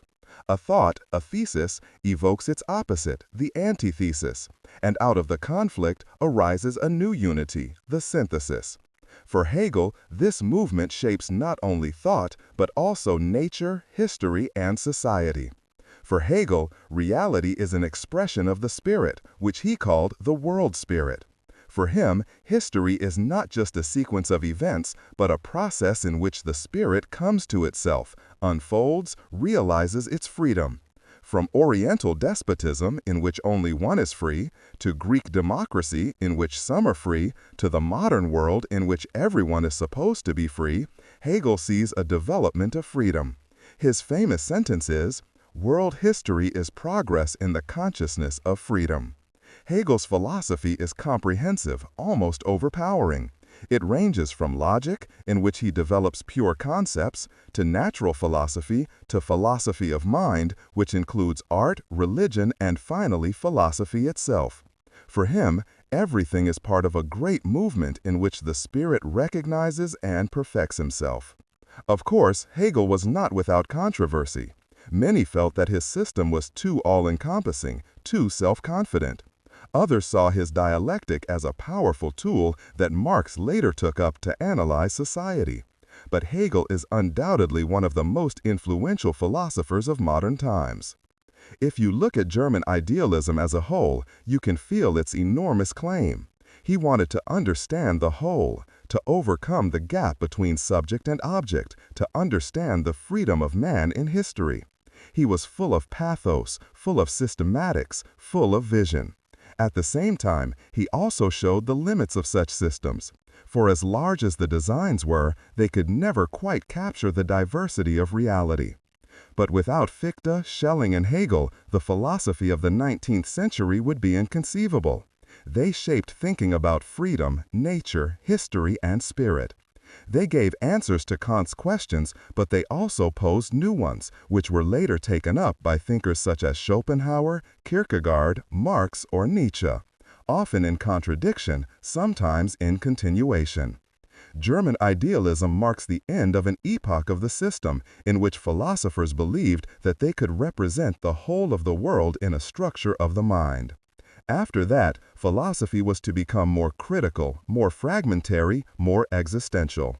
But the splendor and boldness of this period remain a high point in the history of thought. Chapter 14. The Break with Tradition. Schopenhauer and Kierkegaard. With German idealism, philosophy reached an almost superhuman height. Fichte, Schelling, and Hegel tried to grasp the whole of reality in a single system. But resistance soon arose. Some felt these systems were too abstract, too far removed from real life. Others criticized the self-assurance with which one believed one could penetrate the absolute, history, or spirit. In the 19th century, thinkers emerged who deliberately broke with this tradition and broke new ground. Two of them stand out in particular: Arthur Schopenhauer and Soren Kierkegaard. They stand for very different, even contradictory approaches. One as a philosopher of pessimism, the other as the father of existentialism. Both, however, brought philosophy closer to concrete life, to suffering, fear, hope, and faith. Arthur Schopenhauer, born in Danzig in 1788, was an idiosyncratic thinker who considered himself the true heir of Kant, not Hegel, whom he deeply despised. Schopenhauer spoke of a world as will and imagination. For him, the world as we perceive it was initially only imagination, an image in our consciousness, similar to how Kant had said that we only know the phenomena. But behind this world of ideas, Schopenhauer saw an inner principle, the will. This will is not a rational principle, not a divine spirit, but a blind, insatiable urge that expresses itself in all life. Everything that exists, plants, animals, humans, is an expression of this will to live. We desire, we strive, we want, without there ever being a final goal. Schopenhauer saw this as the root of suffering. For as long as we desire, we are restless, discontented, incomplete. No sooner has one wish been fulfilled than the next one arises. Life is an endless circle between need and disappointment. This view made Schopenhauer the philosopher of pessimism. He did not see the world as a harmonious order, like Hegel, but as a sorrowful cycle.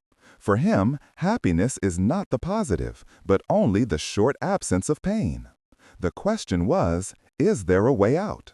Schopenhauer found three ways to escape suffering: art, compassion, and negation of the will. In art, especially in music, man can stop the will for a moment. Art shows us the world beyond desire, makes us forget suffering.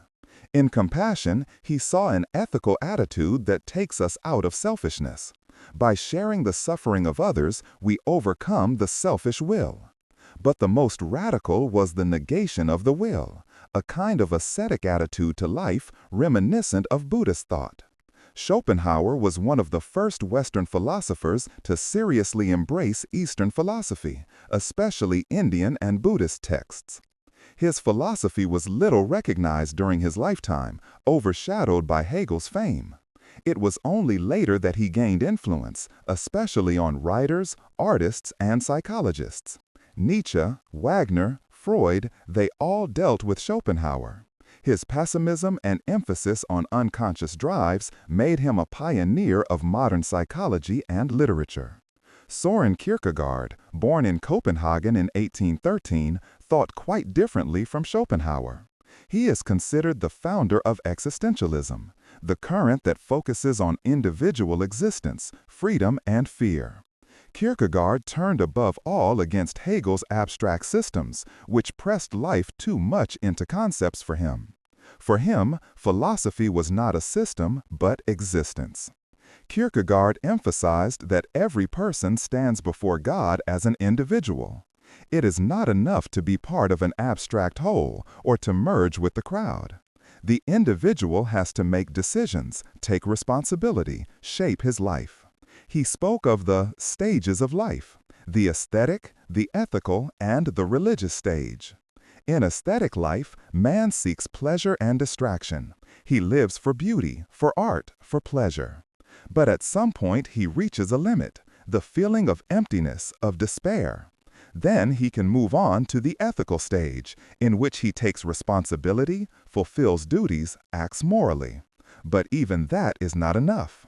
At the end, there is the religious stage, in which man surrenders to God in faith. For Kierkegaard, faith is not rational knowledge, but a leap. The leap of faith means accepting the paradox that the eternal God became man. Reason alone cannot grasp this paradox, and yet the individual must decide. This is where Kierkegaard's emphasis on freedom becomes apparent. We are not trapped in a system, but are in an existential decision-making situation. A central theme for Kierkegaard is fear.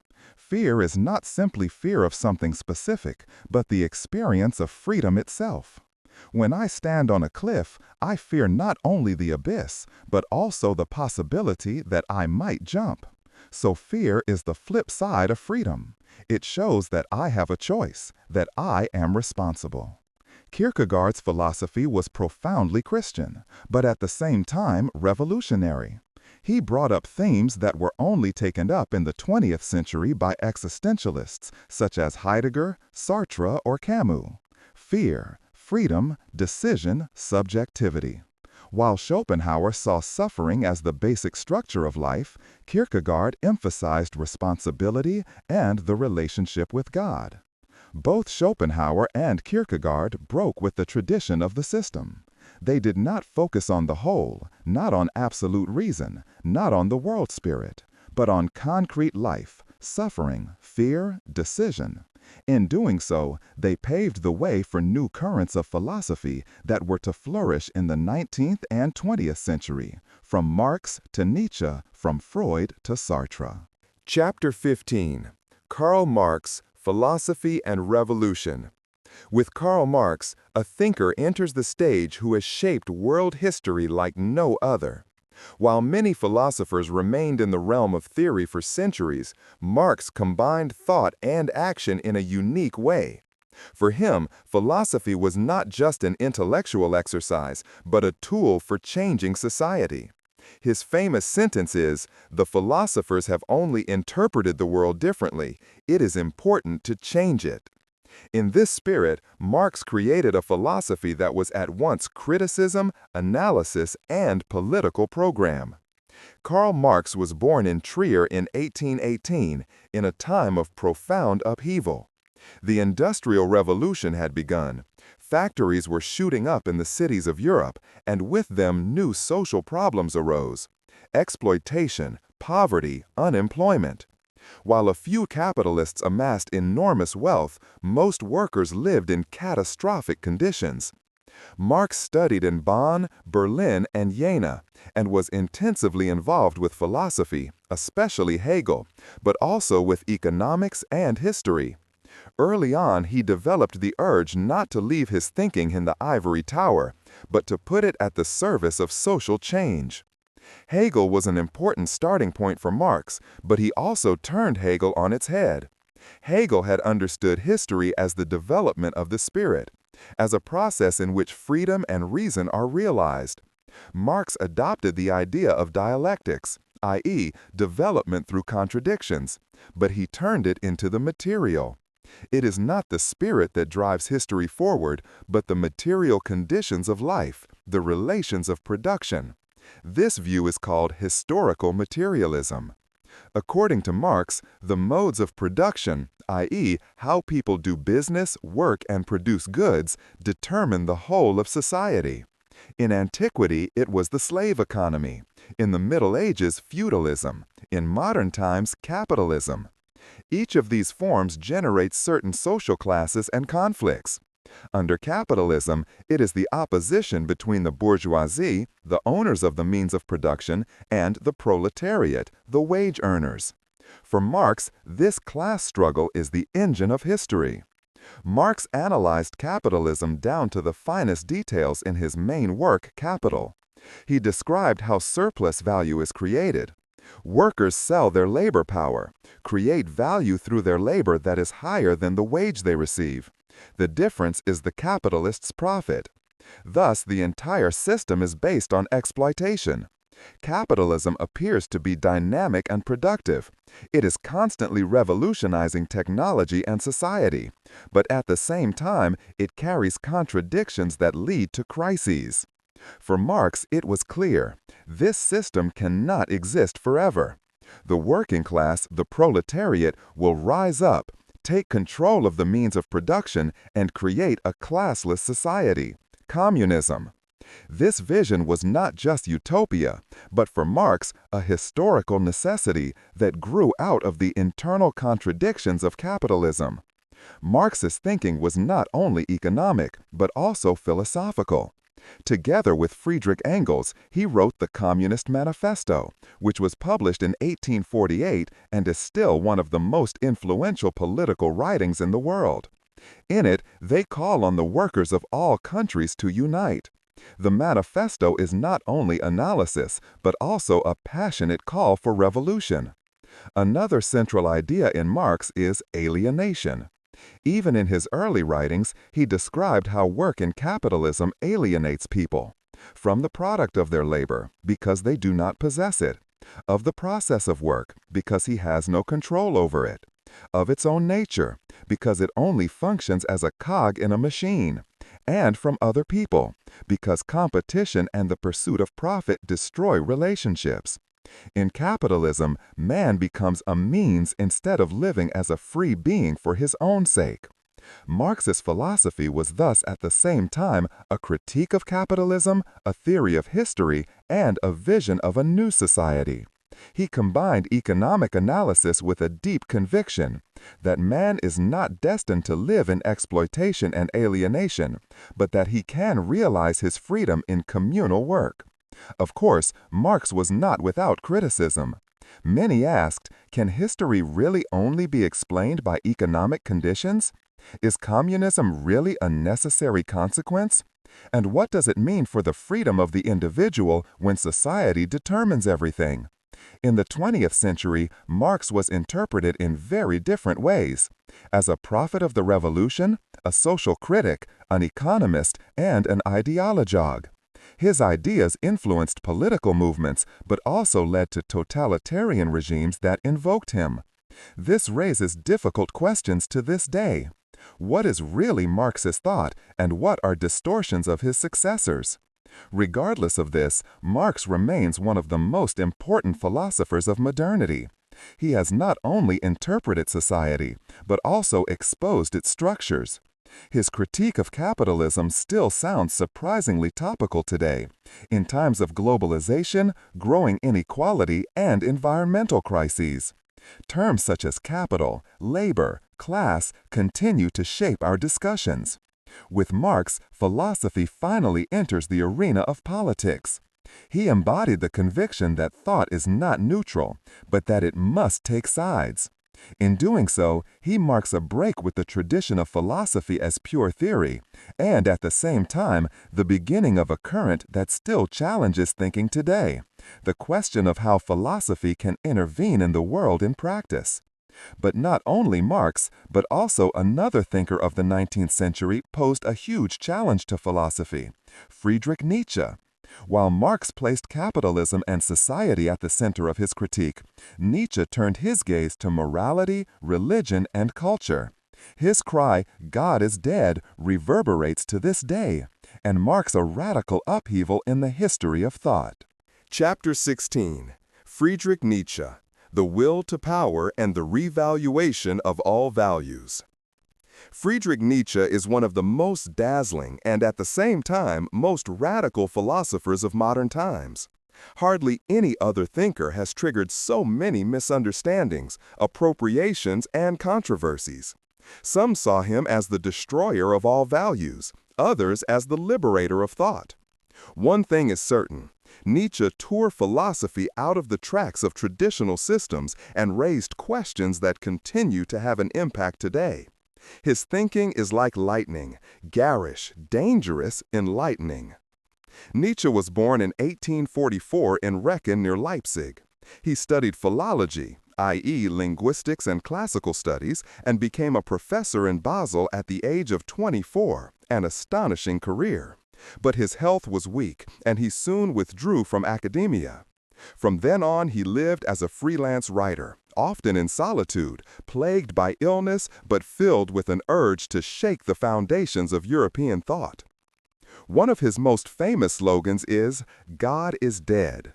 By this, Nietzsche did not mean that there was once a God who died, but that belief in God has lost its power in the modern world. Science, Enlightenment, historical criticism, all this has undermined the Christian faith. But with the death of God, there is a void. Until now, God had given people a meaning, an order, a moral foundation. If this support disappears, there is a threat of nihilism, the feeling that nothing matters, that all values disintegrate. Nietzsche saw this nihilism as the greatest danger of his time, but also as the greatest opportunity. For now, man was forced to create new values himself. This is where his idea of the revaluation of all values comes in. Nietzsche called for the previous moral concepts to be questioned, especially Christian morality, which he described as slave morality. This morality, he said, was born of weakness. It glorifies humility, obedience, compassion, virtues that make life small.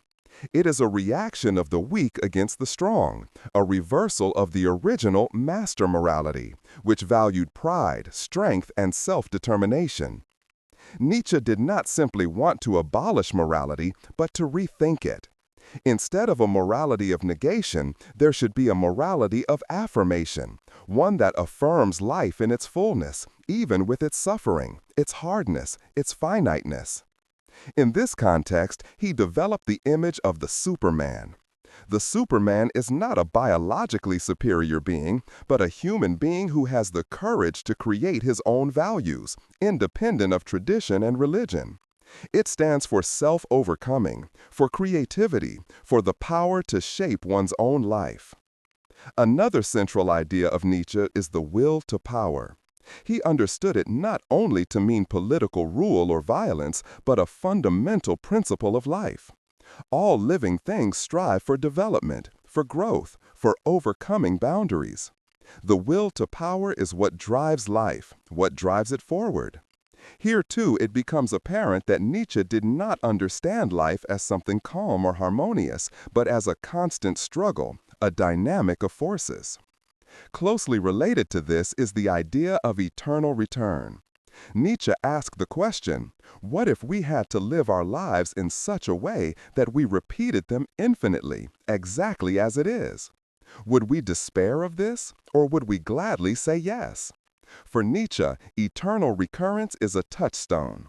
Whoever loves his life so much that he wants to live it again and again has said yes to existence in all its depth. Nietzsche was a master of style. His books are not dry treatises, but full of aphorisms, metaphors, poetic images. Thus Spoke Zarathustra is almost a literary work, a mixture of poetry and philosophy in which he proclaims his thoughts in prophetic language. In it, Zarathustra, a sage, appears who brings to men the doctrine of the Superman, of the death of God, and of eternal return. Nietzsche's philosophy was radical, but it was also dangerously misleading. Later, ideologues tried to co-opt his thoughts, such as the National Socialists, who misused the term Superman for their racist ideology, although Nietzsche himself despised nationalism and anti-Semitism. These misinterpretations have long distorted the view of his work. But in truth, Nietzsche was not concerned with domination over others, but with the self-overcoming of the individual. His influence is enormous. He inspired writers such as Thomas Mann and Franz Kafka, philosophers such as Heidegger, Sartre, and Foucault. He is considered one of the fathers of existential philosophy and postmodernism. His critique of truth, morality, and religion confronted philosophy with completely new questions. Is there objective truth at all? Or are all truths perspectives, expressions of power relations? Nietzsche himself paid a high price for his thinking. In 1889, he suffered a mental breakdown in Turin, from which he never recovered. He spent the last 11 years of his life mentally deranged, cared for by his mother and later by his sister. But his work lived on, and perhaps it was precisely this tragic biography that contributed to his myth. At the end of the 19th century, Nietzsche stands like a lonely crier who sensed what was to come. He saw that the old certainties were disintegrating, that God, morality, and metaphysics were no longer self-evident. He warned against nihilism, but at the same time, he called for the courage to break new ground.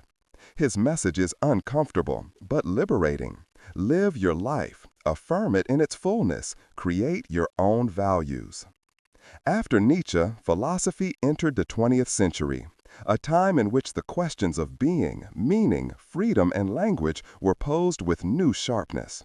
Phenomenology, existentialism, analytic philosophy, these are all developments that go back to the shocks triggered by thinkers like Marx and Nietzsche. Chapter 17. The 20th Century, Phenomenology and Existentialism. At the beginning of the 20th century, philosophy entered a new phase. The systems of the 19th century, idealism, the great philosophies of history, even the critique of Marx and Nietzsche had shaken up thinkers, but at the same time showed that old certainties were no longer valid. The world itself changed dramatically. Industrialization, world wars, technical revolutions, political upheavals. The question of the meaning of existence, of freedom, responsibility, and truth became more urgent than ever. In this context, two of the most influential currents of the 20th century emerged: phenomenology and existentialism. Both explored the question in different ways. What does it mean to be human? Phenomenology was founded primarily by Edmund Husserl. Husserl, born in 1859, was originally a mathematician, but then turned to philosophy. His concern was to make philosophy a rigorous science again. He was dissatisfied with the speculations of the idealists, but also with positivism, which only wanted to accept the measurable facts. Husserl asked himself the question, how can we get to the things themselves, to what shows themselves to us directly? His answer was the method of phenomenological reduction. In doing so, we should put in brackets everything we assume about the world: i.e., put it aside, and concentrate solely on what appears to us immediately in our consciousness. The focus is not on the things themselves, but on how they show up.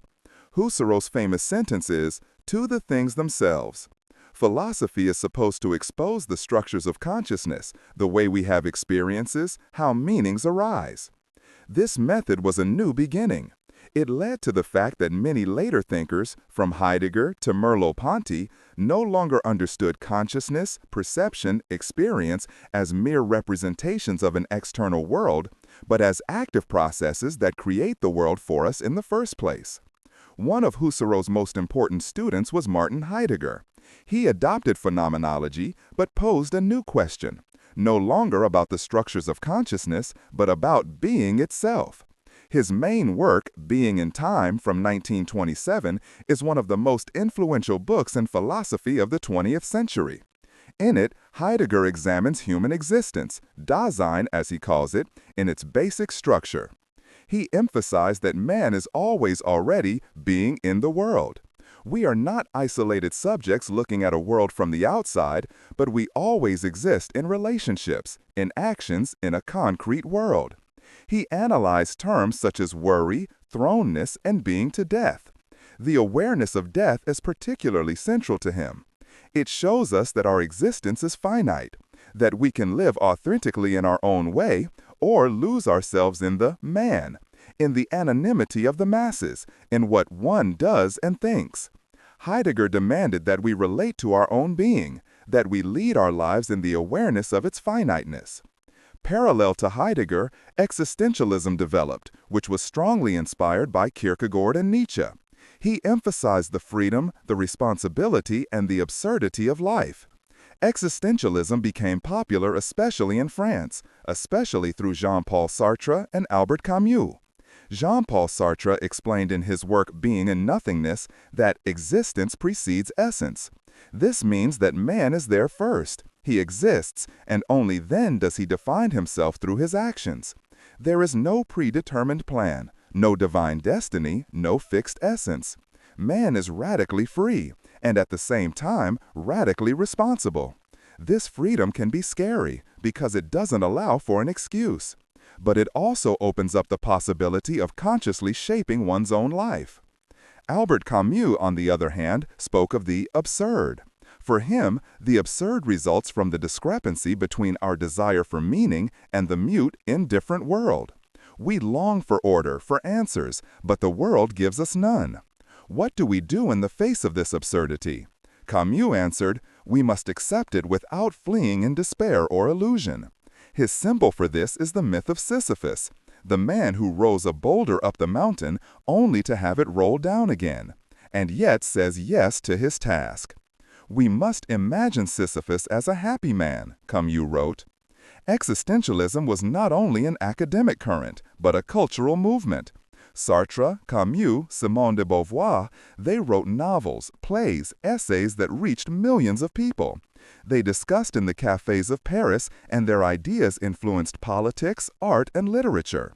Simone de Beauvoir, for example, developed a philosophy of gender roles in her work The Second Sex, and thus laid the foundation for modern feminism. Phenomenology and existentialism have profoundly shaped the 20th century.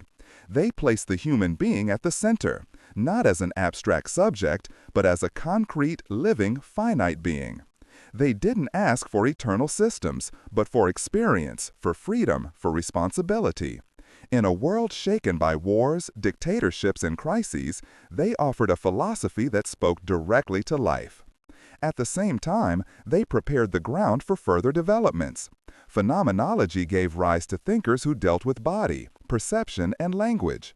Existentialism, in turn, inspired currents such as postmodernism, which questioned the certainties of truth and reason even more radically. But before we get there, we need to look at another strand of developed in parallel, analytic philosophy.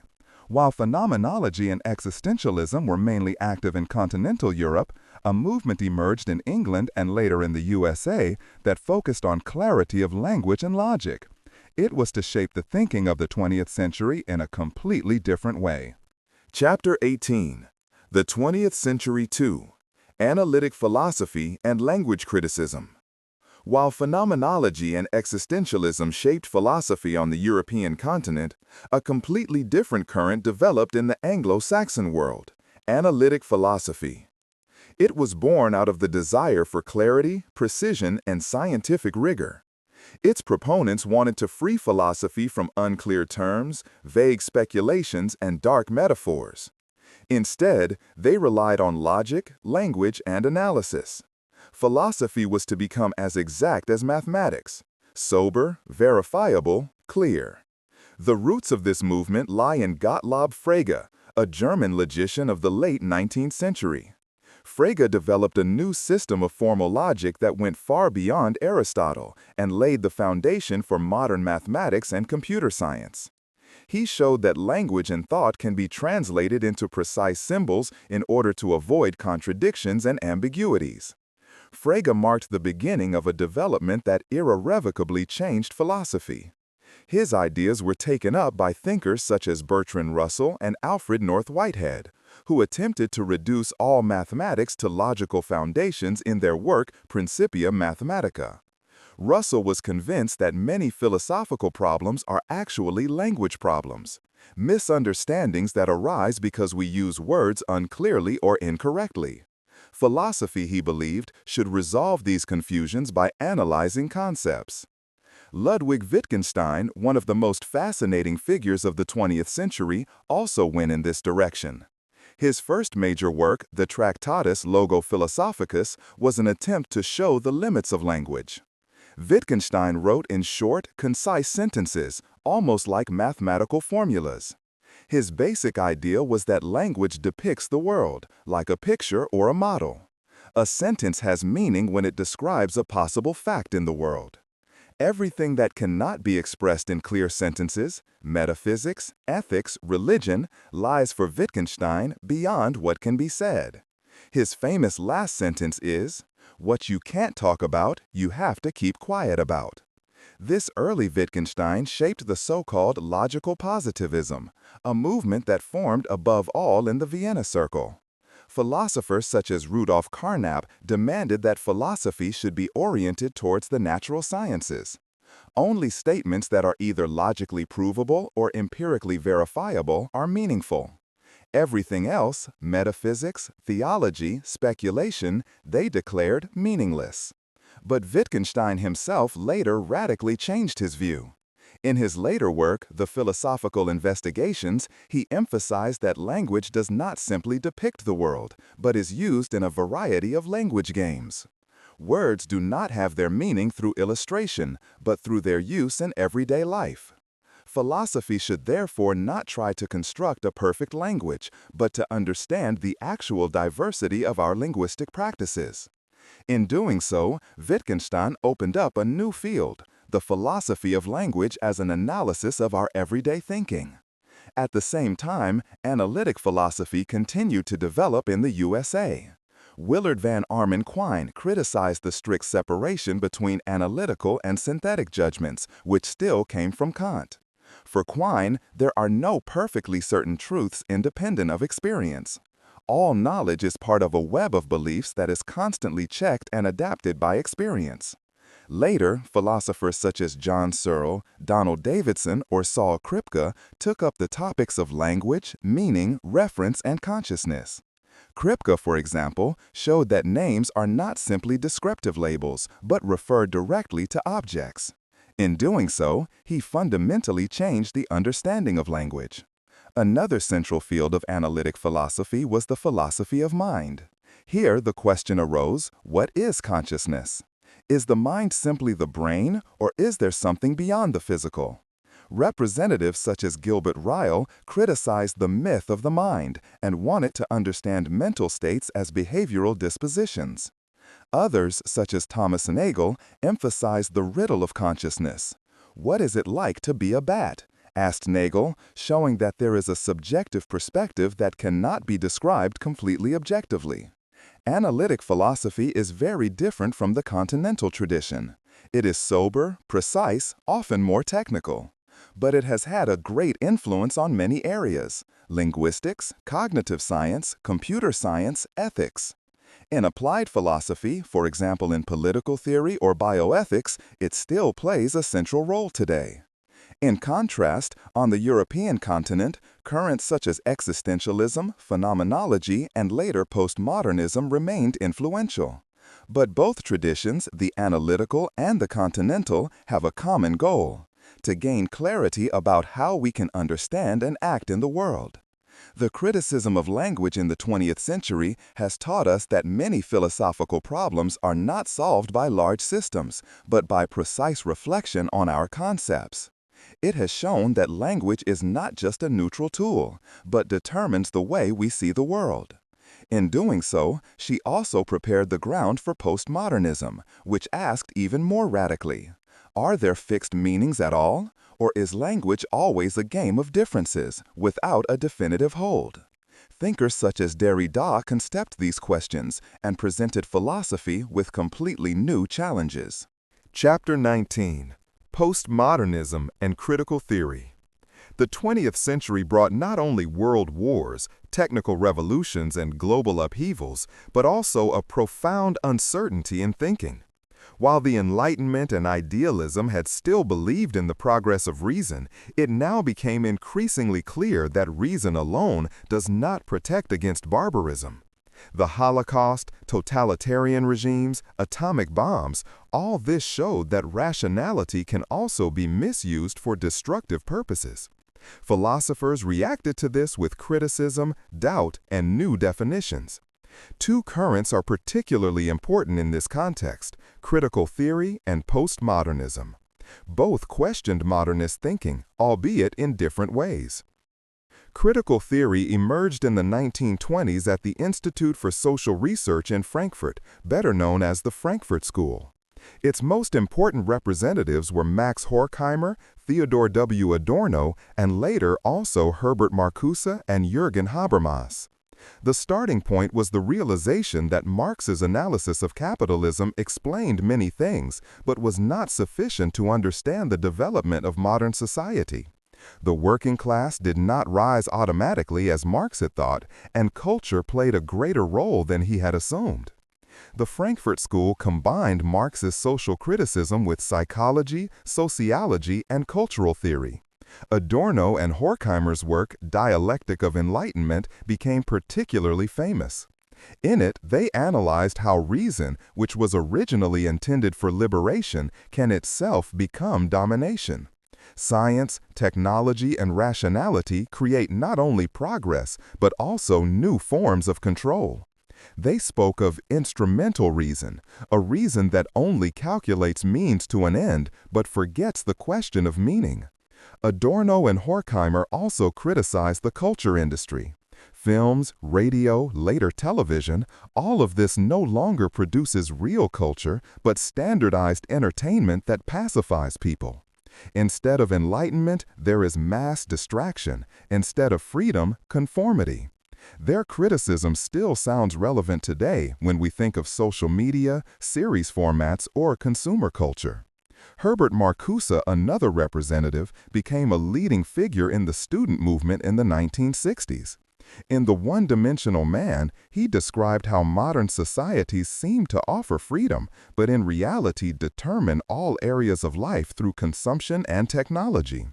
Only radical criticism, according to Marcuse, can open the way to real liberation. Later, Jürgen Habermas further developed critical theory, but in a more optimistic direction. For him, hope lay not in revolution, but in dialogue. He developed the theory of communicative action.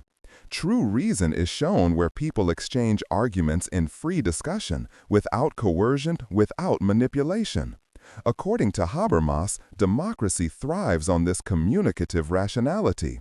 His philosophy is thus both a critique and a defense of modernity, a critique of domination and manipulation, a defense of the idea of an open, rational understanding. Parallel to critical theory, postmodernism developed in France.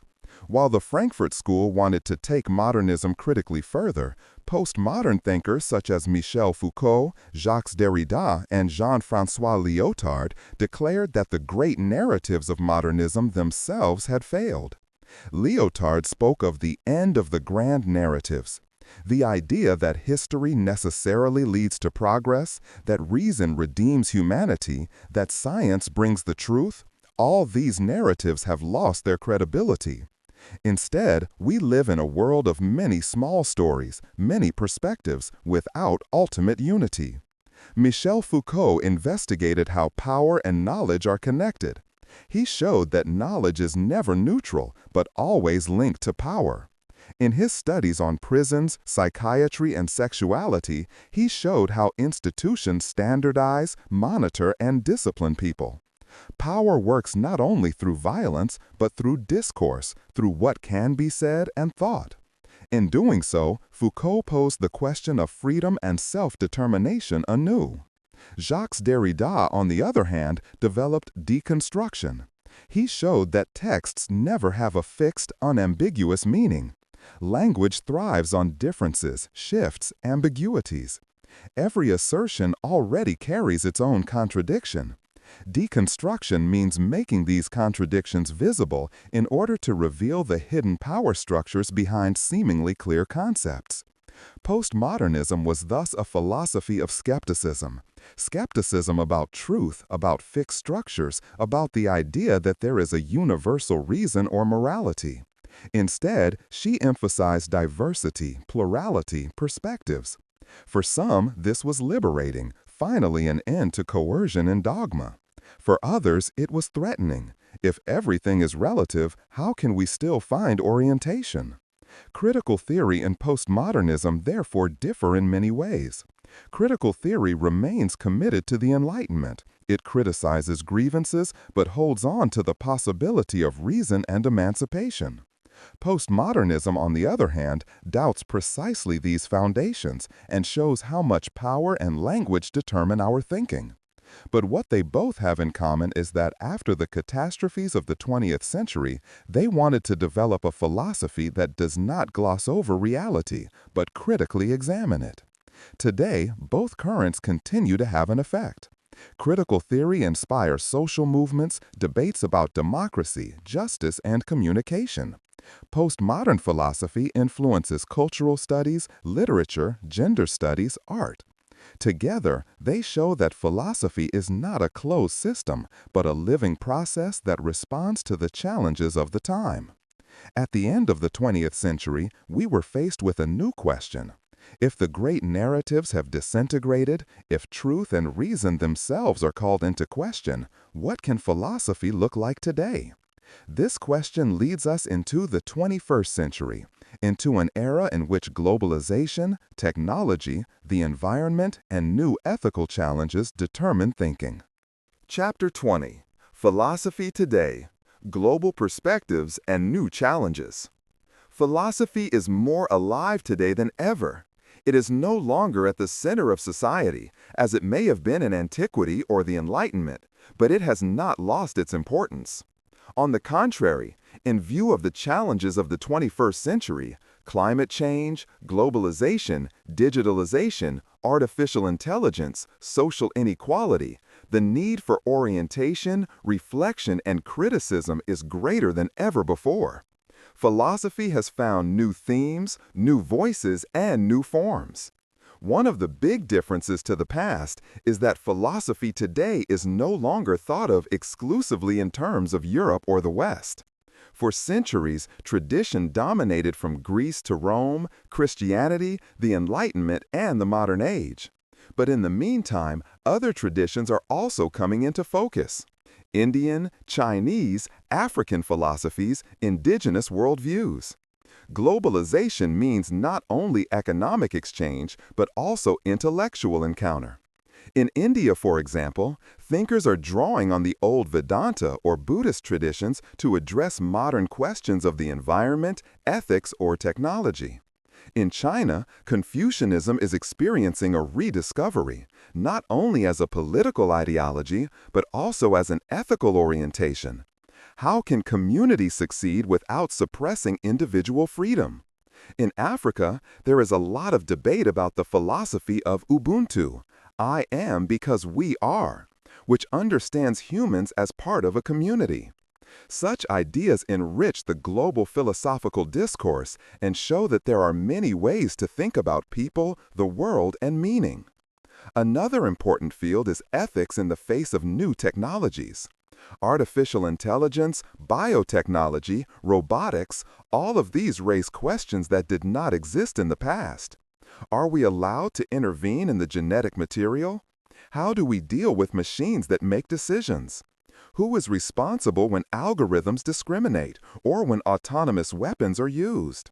This shows that philosophy is not abstract, but has very concrete consequences for our lives. Ethical debates about AI or bioethics are central today, and philosophers work closely with scientists, lawyers, and politicians. Environmental ethics is also a field that has gained an importance in the 21st century. Climate change confronts us with fundamental questions. What responsibility do we have towards future generations? Do animals or ecosystems have their own rights? Are we allowed to regard nature only as a resource, or do we have to understand it as an environment? Philosophical currents such as deep ecology or posthumanism demand that people should no longer be placed at the center, but that they should be seen as part of a larger whole. In addition to these new topics, philosophy also raises old questions anew. Political philosophy, for example, discusses justice, democracy, and power relations. John Rawls's theory of justice shaped an entire generation of debates in the late 20th century. Justice means designing institutions in such a way that even the worst off are as well off as possible. His critics, such as Robert Nozick, on the other hand, emphasize the freedom of the individual and the right to property. These discussions are highly topical when it comes to social inequality, migration, or global justice. Feminist philosophy has also fundamentally changed the discipline. Simone de Beauvoir had made the beginning with The Second Sex. Today, thinkers like Judith Butler discuss gender as a social construct and power relations in language and culture. Feminist philosophy combines theory and practice. It asks about the role of women in history and society, about identity, body, and liberation. Another characteristic of philosophy today is its interdisciplinarity. Philosophers work together with psychologists, neuroscientists, computer scientists, or sociologists. In the cognitive sciences, for example, it is investigated how consciousness arises. Is it just a function of the brain, or is there more to it? Here, old questions, what is the mind, meet new empirical methods. At the same time, public philosophy is also experiencing a renaissance. Philosophy is no longer only practiced in universities, but in podcasts, newspapers, books for a broad audience. People discuss ethics in everyday life, the meaning of life, political responsibility. In times of crisis, be it the pandemic or geopolitical conflicts, many people seek guidance in philosophical texts. So philosophy today is diverse, plural, global. It no longer has a unified center, no ism that dominates everything.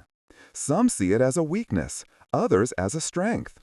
Perhaps it is precisely this diversity that is an expression of a new modesty. Philosophy knows that there are no definitive systems that explain everything. Instead, it offers tools for reflection, for dialogue, for criticism. If we look back, from the pre-Socrates to Plato and Aristotle, to scholasticism, the Renaissance, the Enlightenment, idealism, Marx, Nietzsche, to the currents of the 20th century, we see a long way on which philosophy has reinvented itself again and again. It was sometimes metaphysics, sometimes ethics, sometimes criticism, sometimes philosophy of science. But it has always been an attempt not to let thinking stand still, but to ask questions where others give answers. Today, philosophy is faced with the challenge of providing orientation in a complex, globalized, digitalized world. It must be critical without becoming cynical. It must recognize diversity without falling into arbitrariness. Perhaps their most important task is to create spaces for reflection and dialogue, in a world that is often determined by speed and superficiality. The history of philosophy does not end there. It continues every day, in every discussion, in every question we ask. Because as long as people are looking for meaning, for truth, for justice, there will be philosophy. And perhaps that is precisely their greatest strength. Not to give definitive answers, but to keep the questions alive.